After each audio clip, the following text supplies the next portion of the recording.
Bagong Pilipinas. Kayang mag-ibig, ewan sa sinakalan, alam ng puso, sa titik mo'y buhay.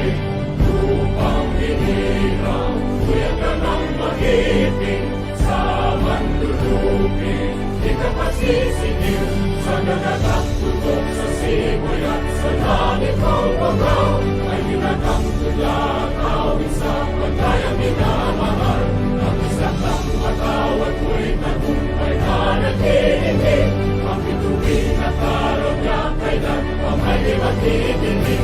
Luma ng araw ng warhabit pagsinta, buhay langit sa piling ko.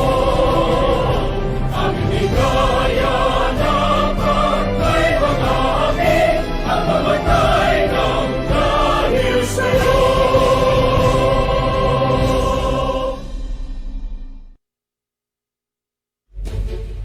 Pinaigting, pinalakas ang bagong news online TV ng bagong milenyo.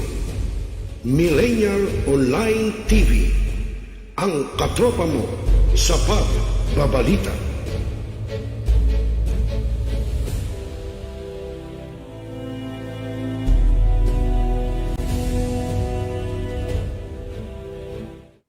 Ikaw ba stress?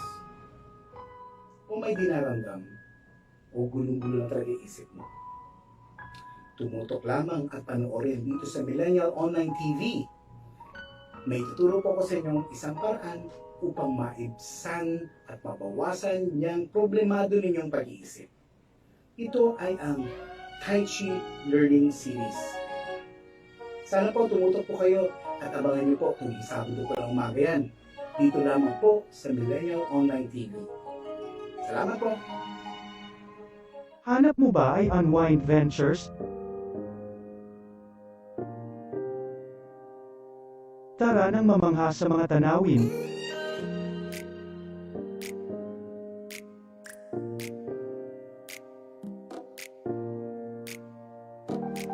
Ano man ang iyong travel goals?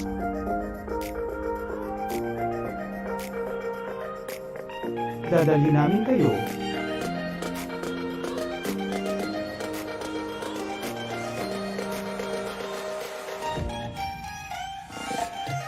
Sa Unwind Ventures at saya.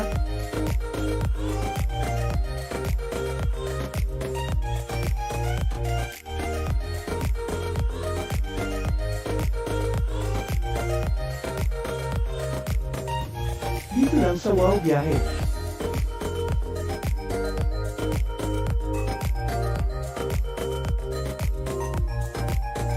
Kaya wow, di ba? Abangan dito lang sa Millennial Online TV.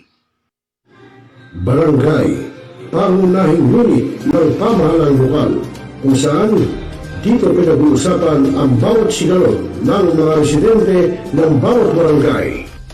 Dito rin pinag-uusapan ng mga piling halal na opisyal na barangay ang mga proyekto para sa kanilang barangay.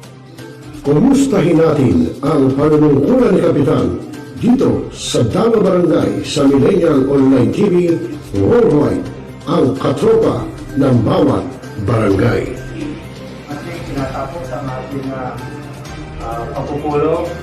Maraming salamat po sa inyong pagdalo at tapos na po ang ating session.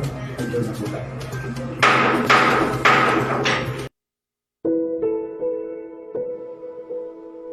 Ikaw ba'y nag-iisa? Nalulungkot dahil iniwan at ipinagpalit, niloko ng iyong minamahal. Kung ngayon, i-type sa inyong mga cellphone, Facebook o YouTube man ang Millennial Online TV. Dahil nasa Millennial Online TV na ang online haralista ng bagong milenyo, si Randel Villados.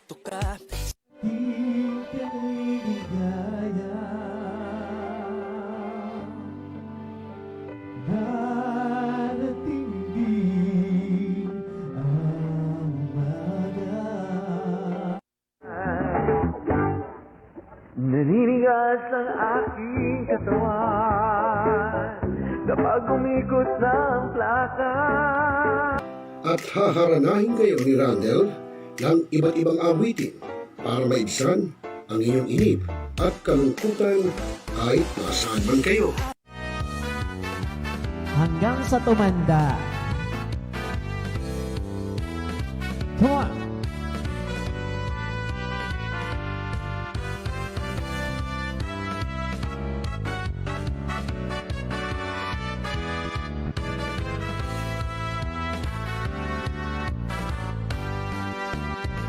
Kung tayo'y matanda na, sana'y di tayo magbago. At pwede rin kayong makiduet kay Randel tuwing Sabado ng hapon. Tutok na! Tawag na mga milenyo! Araw-araw ikaw ang gusto kong kasama. Buhay ko'y kumpleto na tuwing nandito ka sa tabi ko o aking giliw. Mga pangyayaring naganap sa ating kapaligiran. Mga balita sa buong linggo. Ihimayin. Iisa-isahin. Dito sa Balitaktakan. Aarangkada. Kasama si Brian Anyosa. Dito lang sa Millennial Online TV. Pinaigting. Pinalakas. Ang bagong News Online TV ng bagong milenyo. Millennial Online TV. Ang katropa mo sa pagbabalita.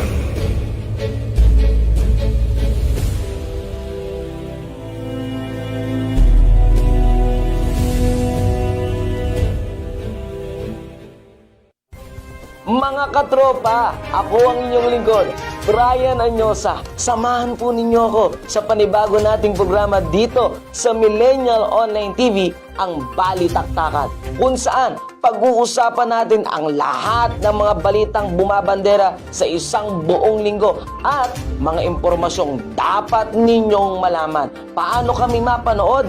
I-type lang sa inyong mga Facebook at YouTube account ang Millennial Online TV. Ano pang hinihintay mo, katropa? Like, subscribe, at share na! Mga katropa, ako po si Randel Villados, ang online naranista ng bagong milenyo ng Millennial Online TV, na nag-aanyaya sa inyo na makikanta, makisaya, at tumutok sa lahat ng programa ng Millennial Online TV. I-type lamang sa inyong Facebook at YouTube ang Millennial Online TV. Nood na mga katropa! Mga katropa, ako po si Gazi Sarip, ang inyong tagapaghatid ng balita sa bagong milenyo, na nag-aanyaya sa inyo na tunghayan ang aking mga pag-uulat at tumutok sa lahat ng programa dito sa Millennial Online TV. I-type lamang sa inyong Facebook at YouTube ang Millennial Online TV. Nood na mga katropa! Mga katropa, ako po inyong lingkod, si Rosel Lopez, ang inyong katropa, ang inyong kabarangay ng bagong milenyo. Abangan po ang aking mga tatalakayin na mga kaganapan dito sa ating bansa. At syempre, abangan nyo rin ang gagawin nating pangungumusta sa panunungkulan ni Kapitan sa ating Dalaw Barangay. At syempre, ay tunghayan nyo po ang lahat ng programa ng Millennial Online TV. I-type lamang po sa inyong mga cellphone sa Facebook at YouTube, Millennial Online TV. Okay mga katropa? Pinaigting, pinalakas, ang bagong News Online TV ng bagong milenyo. Millennial Online TV, ang katropa mo sa pagbabalita.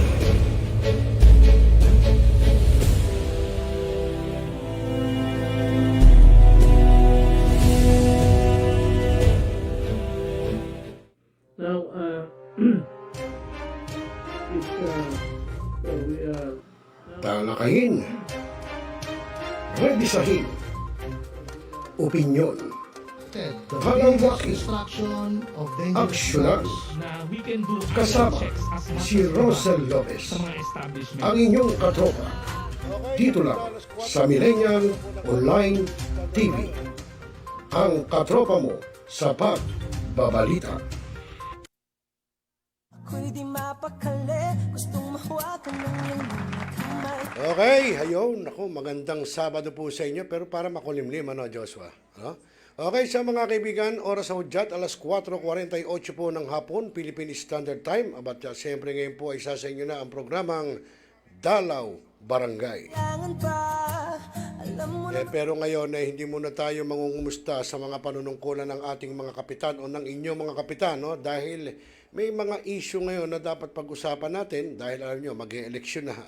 Tama-tama yan. hindi ba At ilang minuto pa lang mga kaibigan, kung di ako nagkakamali, abay, nandun na po, nagpunta na sa COMELEC, sa Commission on Elections, si Senador Bato de la Rosa. At siya nag-withdraw na ng kanyang candidacy para sa pagka-presidente. mawa na ako ng At doon ay inihintay din ng ating mga kasamahan sa media ang pagdating ni Inday Sara Duterte at para naman mag-file ng kanyang candidacy for Vice President. At ewan ba si Bongo ay hindi pa malaman kung mag-withdraw po. magsasama na tayo.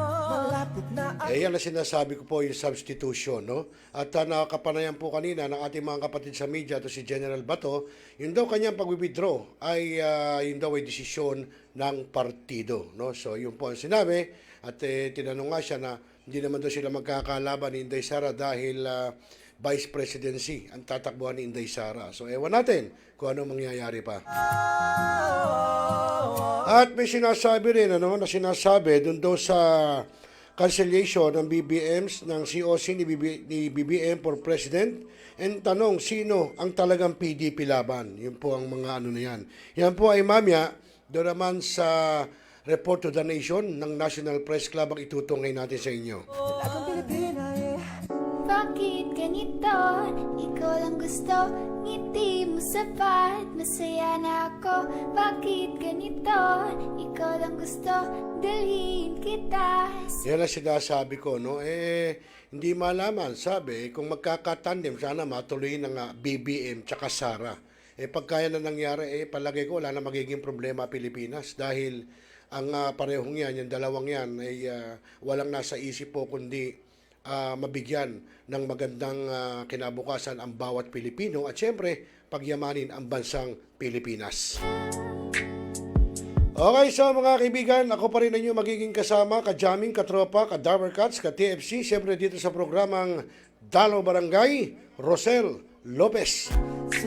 At syempre kasama natin sa technical side, walang iba kundi ang ating katropa. Katropa na natin dahil tinakwil na nung kabila Tinakwil na nung kanyang dating katropa. Kaya atin na to, si Joshua Sumulat Baltao. At syempre alam nyo, may mga tao or mga kaibigan na hindi mo alam kung tunay na kaibigan. Di ba? Pinakitaan mo ng maganda. Pinakita mo lahat, ginawa mo lahat, pero yung pala titirahin ka ng patalikod, sasaksakin ka ng patalikod, di ba? Anong dahilan? Aba, ang salita raw, ako daw mahilig sa libre. Aba, kung kaibigan at libre, walang problema. Kung magpapabayad ka, di magbayad, di ba? Ganun lang yun. Ako kasi pagkakaibigan, kaibigan, libre, di ba? Walang problema, kaibigan ka. Hindi ko para isumbat yun dahil kaibigan kita, di ba? Ngayon, kung ang trato mo sa akin, hindi kaibigan, ako hindi naman mahilig sa libre. Ang katunayan, kung ikaw magpapabayad, di babayaran kita. Wala namang problema ron. Pero siguro baka pwede naman tumawa, di ba Joshua, no? alam ko naman kasi Tulad ni Joshua, misa kinakausap ko, Joshua, pasensya ka muna, ganito, di ba? So, maganda yung kinakausap mo. Hindi yung libreng-libre naman. May mga ganun tao, ngayon, yung pala, sasaksakin ka ng patalikod, pangit ho yun, no? Ika nga, dapat, kung ano yung kalooban mo, halimbawa, kami ni Joshua, pangit. Pangit na nga kami, kalooban pa namin, masama. Di ba? So, lahat na sa amin, pangit. Di ba, Joshua? Kailangan yung pangkalooban mo, maganda naman. masaya na. Lalo na kung walang ginagawa naman sa iyo ang tao, bakit naman kinakailangan mong awayin? Ba't kinakailangan mo sabihan ng ganito? Ngayon, magsalamin ka. Di ba, Joshua? Yung sinasabi mo na puro libre, ikaw, yung bang mga naitulong ko sa'yo, nagbayad ka ba? Tanungin mo sa sarili mo, nagbayad ka ba? Isipin mo, isa-isahin mo kung ano-anong mga ginawa kong tulong para sa'yo. Kung ikaw nakikinig, alam mo kung sino ka. Ayoko sanang magka-cruise tayo ng ganito, pero ikaw ang gumagawa, ikaw ang may gusto, hindi ako. Isipin mo sa sarili mo, ha? Kung ikaw ba, lahat ng ginawa ko sa'yo, nagbayad ka ba? Natulong? Binayaran mo ba ako? Wala kang binayad. Kaya huwag ka magsasalita na ako puro libre dahil unang-una, kung ikaw kaibigan ko, ha, at ako kaibigan mo, hindi mo dapat sabihin yun dahil magkaibigan nga tayo, di ba? Isipin mo, mas marami pa nga ginawa kong tulong para sa iyo Ha? Lahat-lahat libre, pero wala ka narinig sa akin, di ba? Tama tayong dalawa. Okay, sa mga kaibigan, baka tumaas ang aming BP ni Joshua, kaya erase na yan, nasa sa kanya na yun, siya magdadala. Mas maganda yun, mas maganda, kahit mga ako, pangit na ako, kalooban ko, maganda naman, di ba? Di ba, Joshua? Okay, bago tayo magsimula mga kaibigan, abay batiin muna natin yung ating mga tropa peeps, no? Nanonood. Ito, katulad nitong si katropang Joel Cabusora Reguindin. Buhat po sa lalawigan ng Ilocos Norte. Magandang hapon. At syempre kay Boss Rapi Flores Jr. dito po sa Barangay Bayan-Bayanan sa Malabon City. Boss Rapi, maraming salamat doon sa nilambing ko sa iyo. Talagang maasahan ka. Maraming salamat, Boss Rapi. At ganyan din si Bambo Garcia po ng Grupong Puwersa. Diyan po sa Barangay Tugatog, Malabon City. Abay, nanonood pala sa atin si Arnold Dagdag Esteban. Ito po'y taga Barangay Bibiklat. Diyan po sa Kuyapo, Nueva Ecija. Naamin ko na namimiss kita. Sabi ni Joel, kalma lang idol, ang puso mo. Hindi, sinasabi ko lang, katropang Joel. Ilocos Sur ka nga, di ba? Ating katropa buhat sa lalawigan na Ilocos Sur ka ako. Yung taga Barangay Bibiklat, si Arnold Dagdag Esteban naman yun sa Kuyapo, Nueva Ecija. At siyempre yung ating mga katropa dyan po sa bayan ng Hagunoy sa lalawigan ng Bulacan, siyempre walang iba kundi sina Police Senior Master Sergeant Randy Reyes, siya pong Chief ng Police Community Relation ng Hagunoy, PNP, at siyempre yung mga katropa niya ron, sina Police Corporal Rapi Ryan Ramos at encoder na si Kiana de la Cruz. At yung mga kaibigan ay nagretiro na, no, bilang hepe ng pambansang pulisya ang ating katropa na si Police General Guillermo Lorenzo T. Eliazar. At siyempre ang pumalit po sa kanyang pamumuno ay walang iba kundi si Police General Leonardo B. Carlos. At yun nga, nagkaroon po ng turnover ceremony kahapon, no, doon sa Campo Crame. At medyo hindi lang natin mahaba po yung video, baka siguro titignan natin kung mailalabas natin sa Lunes, no, yung nangyaring change of command diyan po sa Campo Crame. At siyempre, at masaya si General Eliazar dahil magre-retiro siya ng may legacy, walang naging problema sa kanyang pamumuno sa loob ng 6 na buwan. Talagang napakaikli lang, no? Kaya naman si General Eliazar ay sobrang busy. Lahat ginawa niya, lahat pinuntahan niya ng mga police headquarters saan man, sa lalawigan, Metro Manila, talagang inuna niya yung cleansing, no, ng mga police headquarters. Kahit paano, bago siya magretiro ay naisaayos siya maging yung palakasan, ay inalis niya.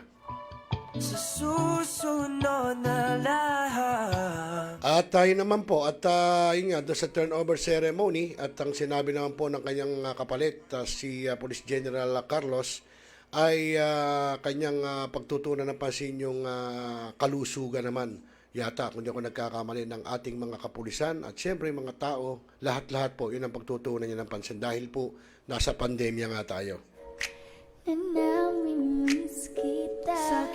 Well, yun mga kaibigan, titignan natin kung ano po magiging pagbabago sa ating kalakaran sa pambansang pulisya, kung may mababago ba, kung tuloy pa rin yung dating naging proseso o SOP, ika nga, ng dating PNP Chief Guillermo Eliazar. Tingnan natin kung ano mababago ngayon. Alam nyo, siyempre ang makakasagot yan ay yung mismong mga operatiba, no, ng mga PNP. Kung ano ba ang bago, kung ano ba ang naging pagbabago. Pero tingnan natin, alam ko, automatic yan Nagkaroon ng change of command. Sigurado po magkakaroon ng revamp, no, diyan sa kapulisan, yung mga district director, yung mga provincial director, sigurado po magkakaroon niya ng bagong mga revamp. Siyempre, iba na po namumuno, ilalagay niya ro siyempre yung kanyang medyo mista o kaklase o kachokaran. Ganun lang yun, para ika nga may teamwork, no? Kasi pag hindi mo kamista, halimbawa, minsan hindi makikipag-teamwork, so magkakaroon ng problema ang PNP. Kaya kadaig pa mag-asawa. Okay, so mga kaibigan, 2 minutos na lang bago sumapit po 5:05 ng hapon, Philippine Standard Time. Nandaan ka. At bago yan mga kaibigan, pakinggan muna natin, ito po yung ilang mensahe ni Police General Guillermo Eleazar, no, sa kanyang pagre-retiro bilang hepe ng pambansang pulisya. Panoorin po natin.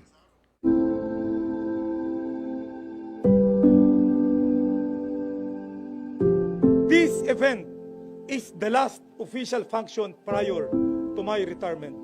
And I'm so honored, humbled, and privileged by the honors given to me by the PNPA cadets. As the Cadet Corps honors me on this occasion, I would like to honor my wife, who is celebrating her birthday, who is with me and my family for the longest time. Mula nung una man nagkakilala kami, nagkaroon ng 4 na anak, at ngayon, naandito na, kasama ko hanggang sa huli.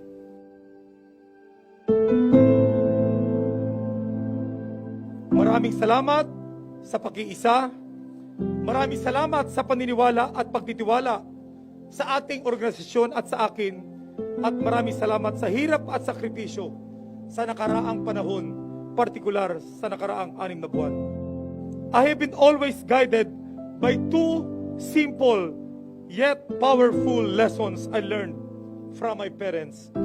First, is that always make sure that you do your best in everything that you do. The second lesson I learned was that in whatever you do, always make sure that your integrity and dignity are intact.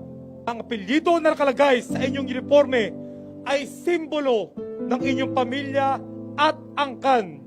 Kapag nasira ito, hindi lang kayo ang magdurusa, kung hindi pati ang inyong pamilya. From this field shall emerge the future leaders of the Philippine National Police. Remember this day that you were challenged by the very person you honored to always do your best to pursue leadership excellence without sacrificing your honor and dignity.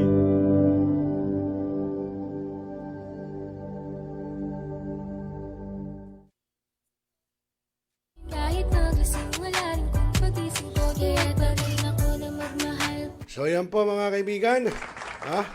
Maraming salamat sa iyo, Police General Guillermo Lorenzo T. Eleazar. Sumugal pa rin kasi may problema tayo, sobrang traffic. Kita nyo mga kaibigan, at tama naman yung sinabi. Alam nyo, sa totoo lang, mahirap po ang maging pulis. No? Dahil unang-una, kung saan ka madidistino, doon ka. Mahirap malayo ka sa pamilya mo. Hindi naman po pwedeng kada didistino ka, bibit-bitin mo pamilya mo. Natural, meron dyan yung uuwi ka, let's say monthly, minsan naman 6 months, so mahirap po. Kaya nga sabi nga ni General Eleazar, mula nung siya yung naging pulis, nandiyan yung kanyang asawa hanggang sa naging 4 ang anak, until now, na nagretiro na siya, ay nandiyan pa rin sa tabi niya at nakasuporta sa kanya, no? Bila doon sa kanyang profesyon. Well, General Gilor, congratulations at God bless. At nalagpasan mo yung mga pagsubok sa iyo nung ikaw ay magmula sa patrolman hanggang sa naging opisyal, hanggang sa naging PNP chief. Abay, saludo po ako sa iyo. Masanay ka na kasi ganyan talaga sila. Baka di mo alam na hindi mabilang sa... Okay, so yun mga kaibigan, sa oras sa udyat, alas 5:02 po ng hapon, Philippine Standard Time, ay itutungay naman natin sa inyo mga kaibigan, yung pong ginawang report to the nation ang National Press Club, kung saan ay dito po tinalakay, yun nga pong update daw sa cancellation ng BBM COC para sa President, and sino na ba ang talagang PDP laban. At ganyan yung update na sa complaint sa DQ complaint versus sa Kabataan at Gabriela, at update din na sa COMELEC, preparasyon nila para sa eleksyon sa 2022. Ngayon, At yun, nandun nga, ano ba mangyayari? May posibilidad ba na Bongbong Sara tandem? Ha? Ano kaya magiging pagbabago? Katulad ngayon yan, nasa COMELEC na nga, nagpunta na nga si General Bato, nag-withdraw na ng kanyang COC for presidency. At sabi, si Inday Sara ay magpapail ng kanyang BP, ha? Para doon sa kanyang candidacy. So, malalaman natin. Okay, so, pinakamaganda mga kaibigan, panoorin natin yung ginawang report to the nation ng National Press Club of the Philippines na siyempre pinangunahan po ni NPC President Paul Gutierrez at NPC Director, pangalan nito, nakalimutan ko na, si NPC Director, nakalimutan ko. Di bale, mamaya malalaman natin. Okay mga kaibigan, so panoorin po natin. Ano, game na? Okay, magandang umaga pong muli sa inyong lahat at ngayon po ay November 12, 2021 and welcome po sa Meet the Press Report to the Nation Media Forum ng National Press Club at ito pong muli si Paul Gutierrez, ang NPC President po natin ngayon. Kasama ko po ang susunod na Congressman ng lalawigan ng Romblon, Joey Venancio. Yes, at samahan niyo po kami sa nalolooban ng 2 oras sa atin pong edition ngayon. Hindi po tayong pag-uusapan, marami pong development ngayon and we are happy to have with us ngayon lang si ito napaka-busy tao nito, mabuti nga palagi na pagbibigyan ng ating forum si James Jimenez, ang tagapagsalita po ng COMELEC, and in a while we will be joined by well-known political analyst Mr. Ramon Casiple, no? At kung iba nating guest ngayon medyo busy po sila kaya po si Rapi Tulfo sigurado pong masaya po ang ating discussion. Andun po si Rapi Tulfo, taga po si Congressman Marcolita, natatakbo rin pong senador tulad po ni at pati si General Eliasar at saka si General Eliasar siguro tingin ko Boss James, kaya marami rin pulis dyan mukhang magpapayal din daw through substitution si General Eliasar na magre-retiro. Oo nga, retired na siya, no? Retired na, no? Oo. Abot siya sa substitution by Monday. Oo. And with that, mga kababayan, ay siyempre po, unahin po muna namin pasalamatan ang amin pong mga partner stakeholders who have been with us through thick and thin, sa kabila po ng pandemya. Unahin po natin dito, siyempre, ang Philippine Amusement and Gaming Corporation, ang PAGCOR, ang Smart Philippines, ang Strategic Information Service Office po ng DENR under Yusek Ben Antiporda, and of course, ito pong MX3. Diba? At sino po nagsasabi sa inyo na patay na ang malayang pamamayag sa Pilipinas, lalo na po sa print media? Hindi po totoo yan sapagkat narito po ang latest edition po ng Pahayag ng Remate, Pinoy Expose, at saka po Police Files Tonight. Circulating nationwide po. Circulating nationwide.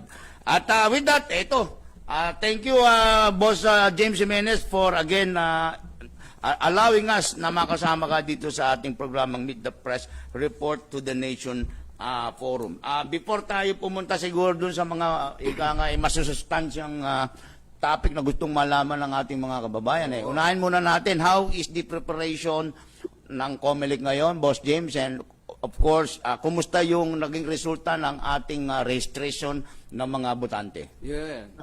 Yung registration po, napaka-successful, Sir Paul. No?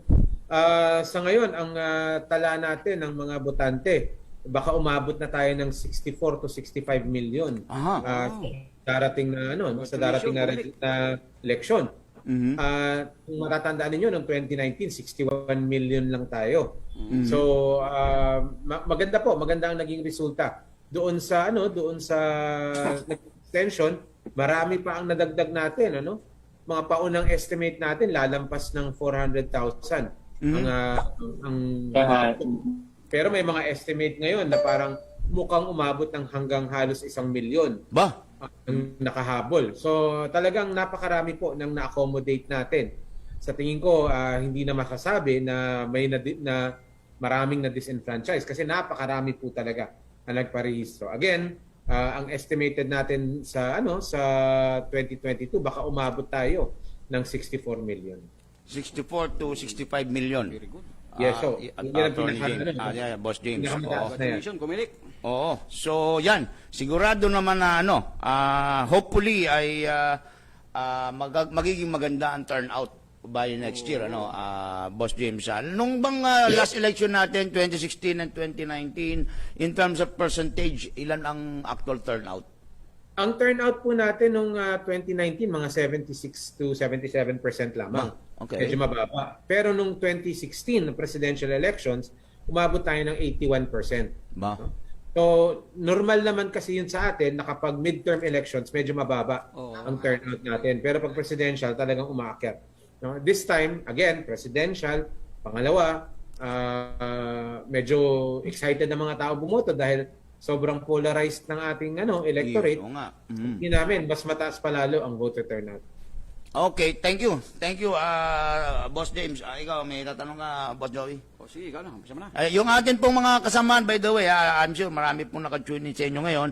You can either send your questions directly dito po sa reaction board ng ating FB account. By the way, we are being watched live simultaneously po by FB Live at saka po sa YouTube. So may mga question po natin mga kapatid, please just post it or message nyo kami directly dito po sa NPC. And in another subject, Boss James, siyempre ang mainit na rito, itong ating proseso ng substitution. Si Mayor Sara ay suddenly nag-withdraw na siya as mayor ng Davao, papalit na yung kanyang kapatid who was supposed to run as her vice mayor. Siya na ngayon ang tatakbong mayor, si Baste Duterte. And then nanumpa kahapon sa Lakas New City, si Mayor Sara. Ang issue dito sa substitution, by the way, ay yung sinasabi na yung existing rules ng COMELEC ay parang pinahihina daw, Boss James, yung ating electoral system dahil, di ba, supposed to be, nag-file ka ng, let's say, congressman, then atras ka, magiging mayor na lang. O di kaya, mayor ka, biglang atras ka, mag-withdraw, tatakbo pa lang presidente o vice-presidente. Tulad ito ginawa ni Sara. Katulad ng nangyayari ngayon. Ano ba ang take dito ng COMELEC? Kasi may nagsasabi, hindi naman daw kailangan mag-file pa ng isa batas ito. COMELEC on its own, pwede nang i-amyenda itong rules. Okay, number one, hindi po natin pwedeng amyendahan yung yung batas. Sabi sa batas, kailangan merong substitution or kailangan payagan ng substitution. Ang pwede lang nating amyendahan ay yung panahon na ibibigay natin para sa substitution. Kasi scheduling yan Yan kaya natin gawin. Kaya nga pinaikli natin Dati, Desyembre ang deadline ng substitution. Ngayon, November na. Diba? So, pwede natin gawin yan. Hindi lang natin pwedeng tanggalin ng todo-todo yung period kasi nga, ginawa mo na rin parang baliwala yung batas. Pag masyado mong itiklian yung period of substitution. Pangalawa, yung sinasabi ninyo kanina na pinapahina ang election system. That's one way of looking at it. No? Kasi marami sa mga kababayan natin na frustrate. Kasi nagbabago-bago isip. Pero tingnan mo ganito. Lahat ng nangyayari ngayon, yan ay yung tinatawag na negotiation phase. Pag mamaya makakausap niya si Professor Casiple, i-explain niya sa inyo na maigi yan. Bago pa mag-filing ng COC, pangkaraniwan, nagkakaroon tayo ng negotiation phase kung saan yung mga iba't ibang political players ay nagninegosasyon kung sino tatakbo, sinong kakampi kanino, anong suporta ang matatanggap ko sa'yo. Ang ginawa lang ng substitution, pinahaba niya yung negotiation phase. Okay? Pinahaba niya yung negotiation phase. Pero, hindi naman yan kasi illegal. In fact, allowed nga yan under the law. So, ano yung epekto nitong substitution? Ang naging epekto ng substitution is humaba yung negotiation phase at nalantad sa publiko. Nalantad sa publiko. Kasi dati hindi natin nakikita yan Dati, hindi natin alam kasi ang pinaka-public appearance lang nila dun sa mismong filing. Yes. Ngayon yung filing naging na lang, parang naging pause button. Kumbaga sa alarm, yung snooze, yung tutulog ka 10 more minutes. Parang ganyan. So ganyan ang nangyari. So, ang tanong, nawala na ba yung esensya ng substitution? Sa tingin ng COMELEC, hindi naman. Okay. Pero nagagamit siya sa ibang paraan na. Oo nga. Diba? Nagagamit na siya sa ibang paraan. Ang esensya po kasi ng substitution is that pinoprotektahan natin yung political party. Tandaan natin, pag ang isang kandidato tumakbo under a political party, hindi lang yung kandidato ang may taya sa eleksyon. Pati yung political party niya nakataya dyan. Kasi yung political party, naghahabol yan ng elected positions eh. Yes. Mas maraming elected positions, mas powerful siya. So, kung nag-call na siya sa isang tao, tapos yung tao na yun, tanim pala yun. So nag-file siya, biglang umatras at the last minute. Eh kung walang substitution, eh di na-etchepuera na ngayon yung political party sa posisyon yun. So, may danyos sa political party. No? Yun ang esensya ng substitution. Substitution prevents that sort of injury from the political party kasi ang political party may taya din sa halalan. Okay. Pero ang problema ngayon hindi na lang ganoon ang gamit ng substitution. Ngayon, yung substitution ginagamit bilang snooze button. Oo nga eh. Imbis na magde-deadline ka, pinapaurong na. So, ang sinasabi nga natin dito, huwag natin tanggalin yung substitution kasi mahalaga yan, pero lagyan natin ng regulasyon. Yes. Oh. And I'm going to that, Boss James. Wala ba sa kapangyarihan ng COMELEC na lagyan ng mga regulasyon itong ano to? For example, pwede naman ang substitution, pero kung namatay yung kandidato, pwedeng substitution. Well, okay. May mga regulasyon ng ganyan, Sir Paul, no? Halimbawa, yung namatay, yung na-disqualify, allowed yan for substitution. Pero, ang hinihingi kasi ng karamihan, huwag na payagan yung substitution para sa voluntary withdrawal. Yun. Okay. Hindi po natin pwede gawin yun. Kasi yung voluntary withdrawal ay hayagang sinabi ng batas na pwedeng gamiting dahilan. Okay. For substitution. So, kung may voluntary withdrawal ka, very clear na kasi yun. Hindi na natin pwedeng dagdagan ng kahit ano pang modification. For example, hindi tayo pwedeng magsabi na voluntary withdrawal pero kailangan nagsabi ka muna beforehand na meron kang potential na substitute. Yan. Di ba sinasabi nila, kailangan pag nag-file ka, kailangan meron kang kasamang list of potential substitutes para dun pa lang sa filing, alam na ng tao kung sino maaaring pumalit sa'yo. Wala po tayong kapangyarihan na magdagdag ng ganyang klaseng requirement. Dahil yan po ay nasa level na po ng batas. Okay. So kailangan yung batas papasok niyan. Okay, so what you're saying is correct yung ginawang proseso ng ilang senador na nag-file sila ng amendment? Yes. Okay. Tama po yun. Mag-file lang amendment. Ang sa amin lang is, huwag sana tanggalin yung buong substitution kasi may mga proposal din na tanggalin niya yung substitution eh. Huwag sana. Again, because medyo delikado naman siguro yon para sa mga political parties. Okay. Tama. Okay, so ayan, malinaw sa siguro yan, mga kapatid, mga kababayan, yung explanation ni Boss James Jimenez, yung kahalagahan po ng substitution at bakit merong substitution. Ang sinasabi nga lang niya ngayon, nagagamit na sa ibang nagagamit na sa ibang paraan at kumbaga campaign tactics ng mga political parties itong substitution. Okay, so punta naman tayo dito. Meron ako nabasang panayam sa iyo, Boss James, ng GMA 7. That would be about the other day, no? Nilinaw mo, iba yung cancellation ng COC at iba yung disqualification. Specifically referring to the case of former Senator Bongbong Marcos. Ano ba yung kaibahan ng dalawa, Boss James? Ang dalawa po yan, yung cancellation of COC at saka disqualification. Yung cancellation ay nakatutok lamang yan doon sa COC. Nag-iisa lang ang ground para sa cancellation. Yung ground na yan ay material misrepresentation in the COC. So yan ang unang pagkakaiba. Ang cancellation ay iisa lamang ang ground, material misrepresentation. Ang disqualification po, maraming grounds yan. Lahat halimbawa ng electoral offense ay ground for disqualification. Okay. So napakarami yan. Pangalawang pagkakaiba, yung cancellation ay hanggang 25 days after filing mo lang pwedeng i-file. Okay. Merong time limit. Ibig sabihin, pag lumampas ka ng 25 days at saka ka lang nag-file ng petition for cancellation, malamang sa hindi patatanggapin yon kasi out of time. Nagkaroon ka na ng pagkakataon, hindi mo ginamit. Yung disqualification po, mas mahaba ng di hamak ang kanyang time to file. Ang time to file ng disqualification, actually, hanggang sa segundo na hindi ka napoproklama. Ah, talaga? Ba? Okay. Ang haba pala talaga nun. No? Boss James, naghang.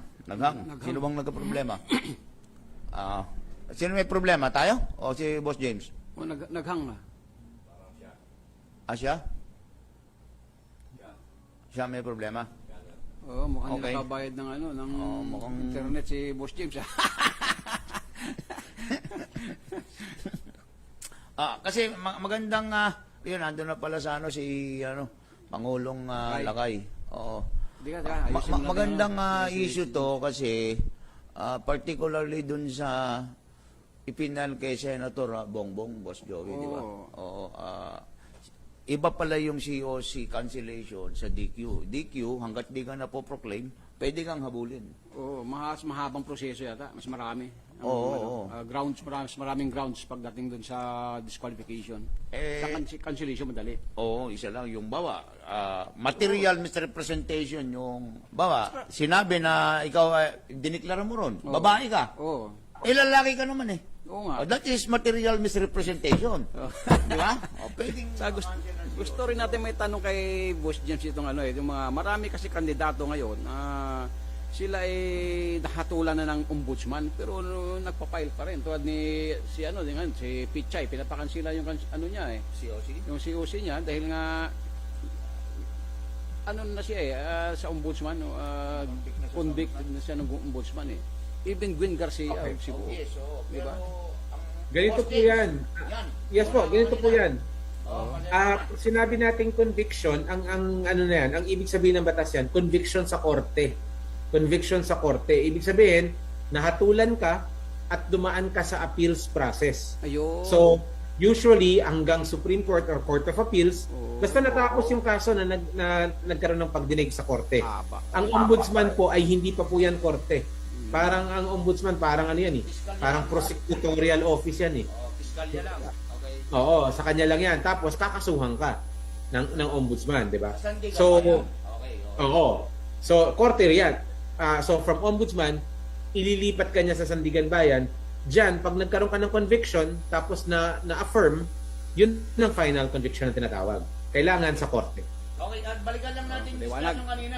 Nag-itin Boss James Kaputol ako sorry Yeah, okay lang. Yung sa disqualification, sabi mo, up to the last minute na hindi ka nakakapanumpa, pwede ka pang habulin. Yes, sir. Pwede kang filean ng disqualification. So, yun yung dalawang pagkakaiba ng cancellation at disqualification. Una, yung grounds. Pangalawa, yung time to file. No? In the case of Senator Bongbong, ano ba talaga ang pinal sa kanya? Kasi nilinaw mo, ang pinag-usapan lang dito, COC cancellation. So, yes. Ang impression namin, ang impression ng publiko, ngayong binanggit mo yung paglilinaw na yan, wala namang pinal sa kanyang DQ. Wala. Cancellation lang po ang final. Okay. So, kumbaga in-spin lang ng media, ng ibang miyembro ng media, yung COC mali lang po yung in-spin ginawang DQ. Mali lang po siguro yung lengguwaheng ginagamit, no? Kasi nga hindi mali yung pagkakaiba. So nagagamit interchangeably. Hindi po yan interchangeable. Okay. So yun, malinaw mga kababayan. Ibang disqualification sa cancellation. Sa COMELEC kay DBM ay cancellation po ng COC, hindi po DQ. Okay, so yung tanong mo kanina, so nilinaw mo na rin mga Boss James, bakit nga ganun ang ating election rules? Kasi halimbawa, alam ko sa Indonesia at saka sa Malaysia, pagka meron kang kaso, kagaya na nangyari kay Mahathir, no? Nakasuhan siya, hanggat may kaso ka, nakonvict ka, hindi ka pwedeng tumakbo sa election. Sa atin, bakit pwede pa rin? Very liberal po kasi ang sistema natin. Okay. Ang sistema natin disenyo para maging liberal to promote participation in the electoral system. Kaya po ang nangyari, meron po tayong matinding pagkatig sa presumption of innocence. So, hangga't hindi ka nako-convict with finality, presumed innocent ka kahit may kaso ka. Kahit in fact nakakulong ka. Kasi napakarami sa mga kandidato kasi ngayon yung mga na sila nakakulong na nga ombudsman nakakulong na nga di ba? Hindi nakakatakbo pa kasi under appeal. Is that what you're saying, Boss James? Yes, sir. Elect pa. Oo nga, nare-reelect. Basta under appeal. Basta under appeal yan, hindi pa yan final, pwede pa po tumakbo. Ba't ikaw, matagal ka na sa COMELEC, matagal ka ng political observer. Do you think this is good for our democracy? Yung ganitong ano? I mean, well, in general, yes, of course, it's good for democracy. Ang problema, sir, kailangan natin ng mas maraming control. Kailangan natin ng mas maraming control para hindi tayo napapaikot ng mga... Kasi ganito kung liberal ang sistema mo, magbebenepisyo dyan yung maliliit na tao. Kasi hindi nila kailangan maging super yaman, hindi nila kailangan maging super connected para lumahok. Ang problema sa sistema natin, hindi masyadong maganda yung controls, kaya nangingibabaw yung may kakayanang magpaikot ng batas. Okay. Yun ang problema. At ang dilema naman dito, Boss James, if I'm not mistaken, wala sa kamay ninyo yan, di ba? Wala. Nasa kamay yan ng Kongreso. Kongreso, dapat baguhin ng Kongreso yung batas. Dapat baguhin ng Kongreso yung Constitution at yung batas. Kasi yung COMELEC sumusunod lang naman sa Constitution. Hindi, constitutional office sila, pero yung mga batas na ini-implement nyo ay enacted by Congress. Tama ba, James? Opo, enacted by Congress po. Pero yung tinutukoy kong sa Constitution, yung requirements for running, for example, requirements for candidacy. Halimbawa, kung matatandaan ninyo, nag-agree naman lahat ng tao na dapat wala tayong adik-adik na elected official, di ba? Kaya nire-require natin dati na magbigay sila ng drug test. Anong sabi ng Korte Suprema? Sabi ng Korte Suprema, wala yan sa Constitution Hindi niyo pwedeng idagdag yan. Naku, patay. Diba? Oo. So may mga ganyang klaseng panukala na noon pa man, medyo sang-ayon naman tayo lahat. Pero hindi pinapayagan ng Constitution kasi nga wala siya dun sa original na listahan. Ayun, ang problema natin dito, mga kababayan. Constitution pa rin ang baguhin. Yan. So, yun ang issue po dyan. So, again, of course, we cannot discuss on the merit ng petition nitong kay Bongbong, di ba, Boss James? But you mentioned earlier, kailan ba ilalabas yung listahan ng final listahan ng ating mga kandidato? Para yung ating pati mga botante, medyo at peace na sila kung anong gagawin nila. Hanggang ngayon, Ang December, sabi mo? Opo, siguro mga pinakamaaga na estimate natin dito, posibleng second week of December. Pinakamaaga yan. Maaring humaba ng konti, pero hindi na siguro lalampas ng 2021 bago mailabas yung list of voters. Hindi naman paabutin ng Pasko yan, Boss James. List of candidates. Sorry? Hindi naman paabutin ng Pasko. Sana wag, di ba? Sana wag.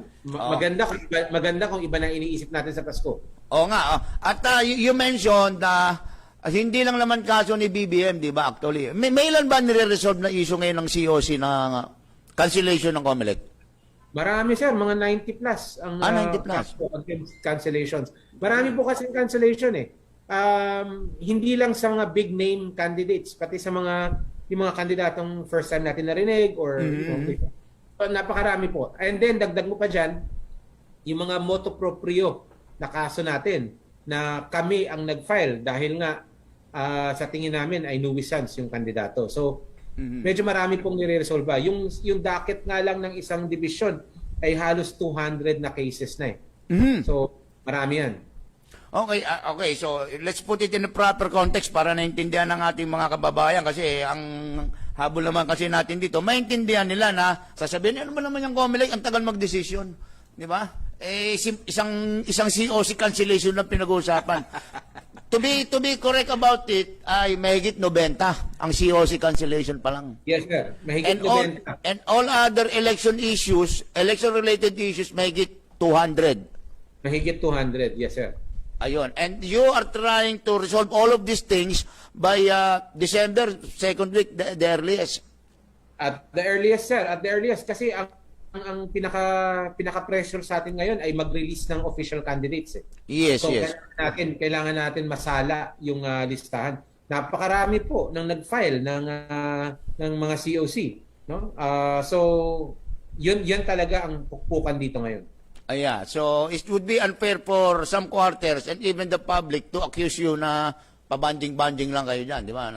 Yes po. At saka, just on that point, Presidente, on that point, yung kaso po ng individual ay wala pong special treatment dito. So hindi porke hindi porke mainit sa mata ng tao o inaantabayanan, bibigyan siya ng special attention. Meron pong pagkasunod-sunod yung mga kaso natin dito, and yan ang susundin natin. Parang first in, first out yan. Exactly, sir. Exactly. So kung kung may mga tao dyan na gusto nilang ma-resolve na kasi mainit ang ulo nila or mainit ang mata nila sa kaso, hindi po ganyan. No? Hindi po ganyan. Sa amin, pare-pareho yan, first in, first out tayo. Ayun. At least malinaw po yung ano na yan, mga kapatid, mga kababayan. First in, first out po, sa COMELEC. Kasama na rin ba sa re-resolve ninyo kung sino ba talaga ang PDP laban? Ito bang di ba? Medyo matagal-tagal na rin yan. Oo, hiwalay na kaso yan eh. Would it also be resolved by the second week of December? Sino ang totoong PDP laban? Well, medyo nauna yan na nauna yang simulan. So hopefully nga by December ma-resolve na yan, no? One way or the other, sana meron na tayong linaw diyan. Hopefully nakapag-hearing na sila nung nakaraang 2 linggo ata eh. So sana malapit na yan ma-submit for resolution.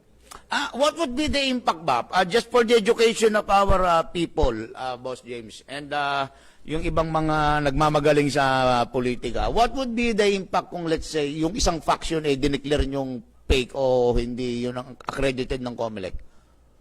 Kung mangyari po yan, lahat ng tumanggap ng CONA mula sa faction na yon ay magiging independent. Independent candidates, which means mawawalan sila ng mga certain privileges, tataas ang kanilang spending limit per individual, pero yun na nga, hindi sila officially hindi sila suportado ng political party. In other words, hindi sila pwede mag-build ng sarili nilang mga watcher, ganon. Watcher, exactly. And then for the political party, syempre, bababa yung status niya kasi kukonti yung number of candidates na pinapatakbo niya. Kung matatandaan niyo, di ba? Ano yan? Isa yan sa mga basihan para sa pagdedeklara ng dominant majority at dominant minority political party. Yung dami ng pinapatakbo. So, mababawasan. Okay. So, yun. It's a good thing na next month pala, mga kababayan, mga kapatid sa hanap buhay, marami tayong balita mula sa COMELEC. Di ba? Kasama na tong issue ng... Kasi kagabi nga araw, Boss James, kahapon ba, nag-meeting si Pangulong Digong at saka si Pacman sa Malacanang. And we presume one of the issues na diniscuss nila dyan, kaninong grupo ba ang talagang lehitimong PDP laban, di ba? Right.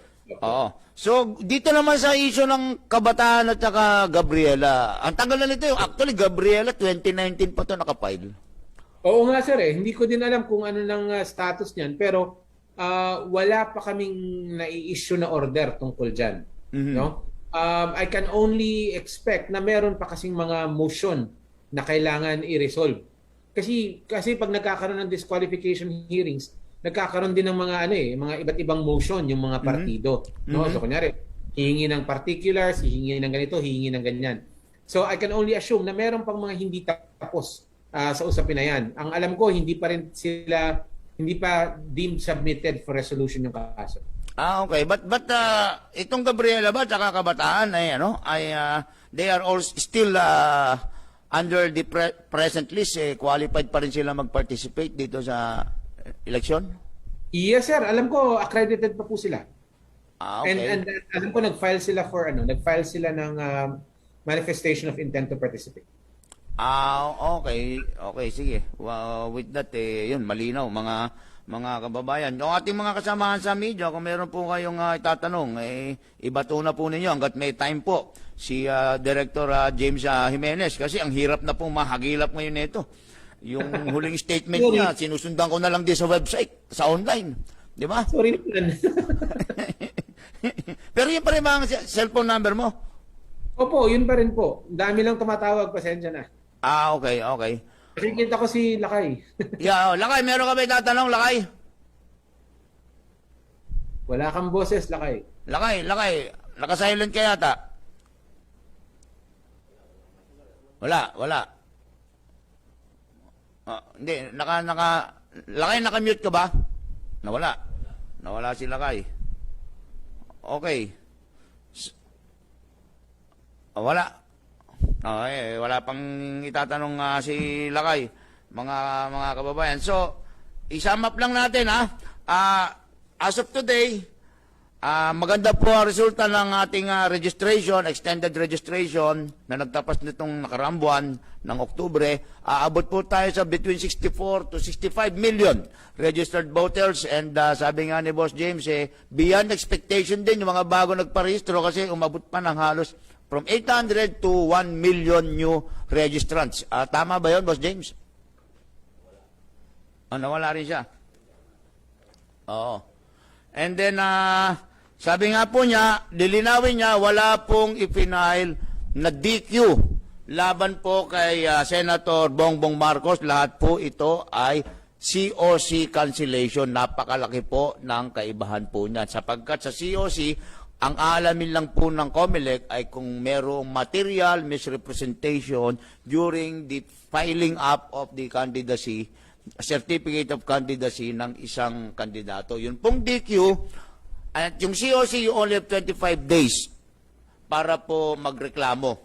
And then, yung pong DQ, up to the time na ipoproklama ka, ay pwede ka pong habulin ng DQ case. So, ibig sabihin nito, yung pong binabanggit na moral turpitude, dito po kay Senator Bongbong Marcos, ay wala pong basis yan doon sa COC cancellation.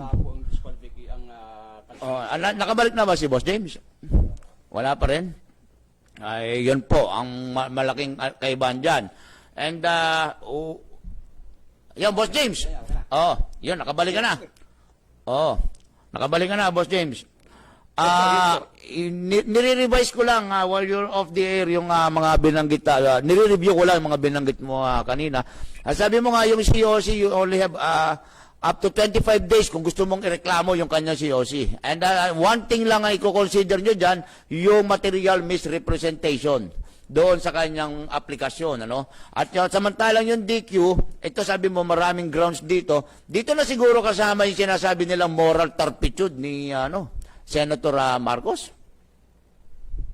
Pwede po nilang pwede nilang i-file yan sa tamang panahon, Pero dito sa particular na kaso na to, ang tinutukoy nila ay yung question number 22. Okay. Yung question number 22 kasi dun sa COC, tinatanong kung nagkaroon na ba siya ng conviction na magre-resulta sa kanyang disqualification. Okay.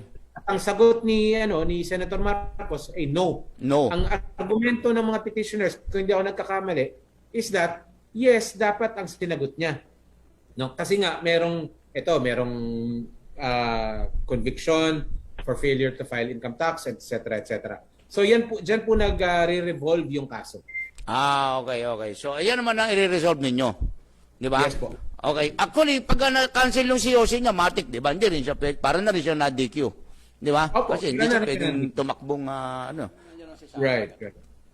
So yun po ang sinasabi po ni Boss James, and they're hoping that by the second week po of December, all these issues, a reminder po, hindi lang po ito ang kasong hinahandle ng COMELEC. Over 90 COC cancellation issues ang nire-resolve nila, and more than 200 electoral issues ang nire-resolve ninyo. So halo-halo na itong 200 plus cases na ito, Boss James. Yes, sir. Halo-halo na po yan. As Box James, dito sa last remaining 3 days para mag-deadline ng substitution, November 15, Monday, yung Sabado-Linggo ba kasama rito? Sabado. Ang Sabado po kasama, ang Linggo hindi. Okay. So bukas may pasok, sa Linggo wala. So, anong expectation nyo pa rito? Maraming mag-withdraw at mag-substitute?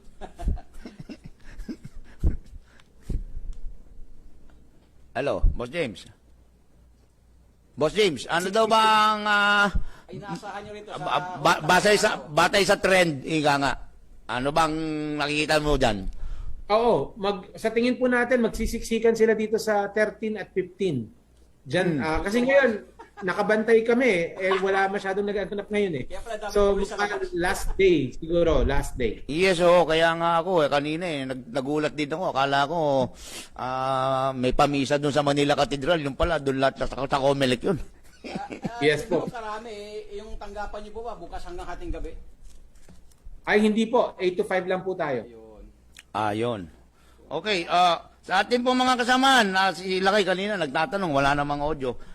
Kung wala po kayong I believe, Lakay, may tatanong ka ba? Kasi, yan, sige, kasi, Si Prof. Casible nandiyan. at saka welcome po kay Professor Ramon Casible. Lakay, go ahead. Direk, ang sabi mo ay by second week ng December, ilalabas niyo yung listahan ng mga kandidato. Ibig sabihin ba na pwedeng humabol yung mga mag-substitute hanggang December? Wala na.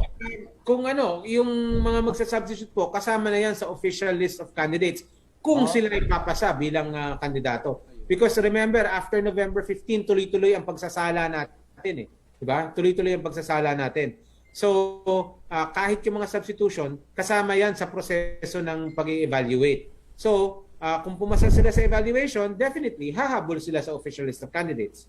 Ibig sabihin, after November 15, pwede pang humabol? Ay, wala na po. After November 15, wala na pong habol. Wala na, Okay. Oo. Ang pwede na lang dyan, yung substitution by reason of death or disqualification. Okay. Yun lang po ang pwede. Ayun. Huli. Last. Ito yung concern ko kasi alam mo na, senior citizen na ako. Hindi ko malaman kung anong sino iboboto ko. Yung ngayon at saka yung habol ni Atty. Kisa. Naghahabol ito eh. Ito dalawang ito eh. Kung sino talagang itatalaga ng COMELEC na official na kinatawan ng mga senior citizen sa Kongreso. Sorry, Derek. I think, na-resolve na ho ata yan di ba? Meron na ata yan. Wala pa ba? Kasi... Check ko, alam ko. Alam ko na-resolve nung nakaraan si Atty. Kisa. Kasi sabi ng Kisa, siya. Oo. Tingnan na lang natin sa official list of candidates. Ilang araw na lang naman. Kalakay. Sige, thank you. Salamat. Thank you. Sige po. Thank you. At kasama na rin po natin si Mr. Ramon Casible, ang inirespettong political analyst sa ating bayan. And with that, I know very busy po si Director James. Director James, siguro I will give you the chance na and again, thank you sa pagbibigay oras mo dito sa ating programang Meet the Press on Air Report to the Nation Forum. You have the final word, Director James. Maraming salamat, Pangulo. At nagpapasalamat po ako sa NPC sa patuloy ninyong pag-i-inform sa publiko sa napakahalagang mga issues na involving sa elections. Antabayanan po natin ang deadline ng withdrawal at substitution, which is November 15. At dyan po natin makikita kung sino-sino talaga ang final na tatakbo para sa mga posisyon sa 2022 national and local elections. Lumahok po tayo. Huwag natin sayangin yung pagkakataon. Maraming salamat po. Thank you. Thank you very much, Director James. And with that, we're very glad naman, just in time na pumasok si Mr. Mon Casible, si Professor Mon Casible. Professor Casible, good morning po and welcome back po sa ating programang Meet the Press on Air Report to the Nation Media Forum. Gusto din natin. Oo. Good morning din at mabuti naman nakakapasok pa ako sa probinsya ako matagal na. Oo nga oo. But we know very short pa rin naman ang mo kahit nandiyan ka sa probinsya, di ba? Prof, medyo naging ika nga medyo nagiging exciting itong papalapit na election natin because of very recent developments. Prof, si Mayor Sara umatras na bilang mayor at nanumpa na sa lakas and ang propaganda nila ay tatakbo na itong presidente rin. Samantala si Bongbong Marcos hindi rin daw siya bibitaw bilang presidente. Manny Pacquiao naging kausap si Pangulong Digong kahapon sa Malacanang at mukhang ayaw ding umatras bilang presidente. In the meantime, tuloy po ang pangangampanya ni Mayor Isko Moreno. Ngayon nasa Cabuyao, Laguna sila ng kanyang grupo. At si Ping Lacson, gano'n din. Tsaka si Bato. Mukhang... si Bato, ewan ko dun. But what would be the biggest tingin mo? Yung take mo. Biggest impact itong recent mga developments na ito, Prof. Kasiple? Well, kailangan nating hintayin yung announcement ni Mayor Sara. Kung sasabihin niyang tatakbo sa presidente, yun ang pinakamalaking impact sa itong electoral process sa kasalukuyan. Kahapon pala, Prof, magkatuwang sila ni Bongbong Marcos. Sa kasal ng anak ni Senator Bong Revilla. Silang Cavite. Sa Cavite. So, yung di malaman ng tao kung sino ba rito ang vice o tsaka sino ang presidente, di ba? Si Bongbong pa, tingin mo, is he willing to give way to Sara para lang magkaroon ng unified ticket? Yung take mo. Maraming masuspetsa dyan na bibigay si Bongbong. Itong recent na kaso sa kanya, may suspetsa dyan, na tinutulungan ng Duterte administration para pang-ipit sa kanya. Para ma-disqualify.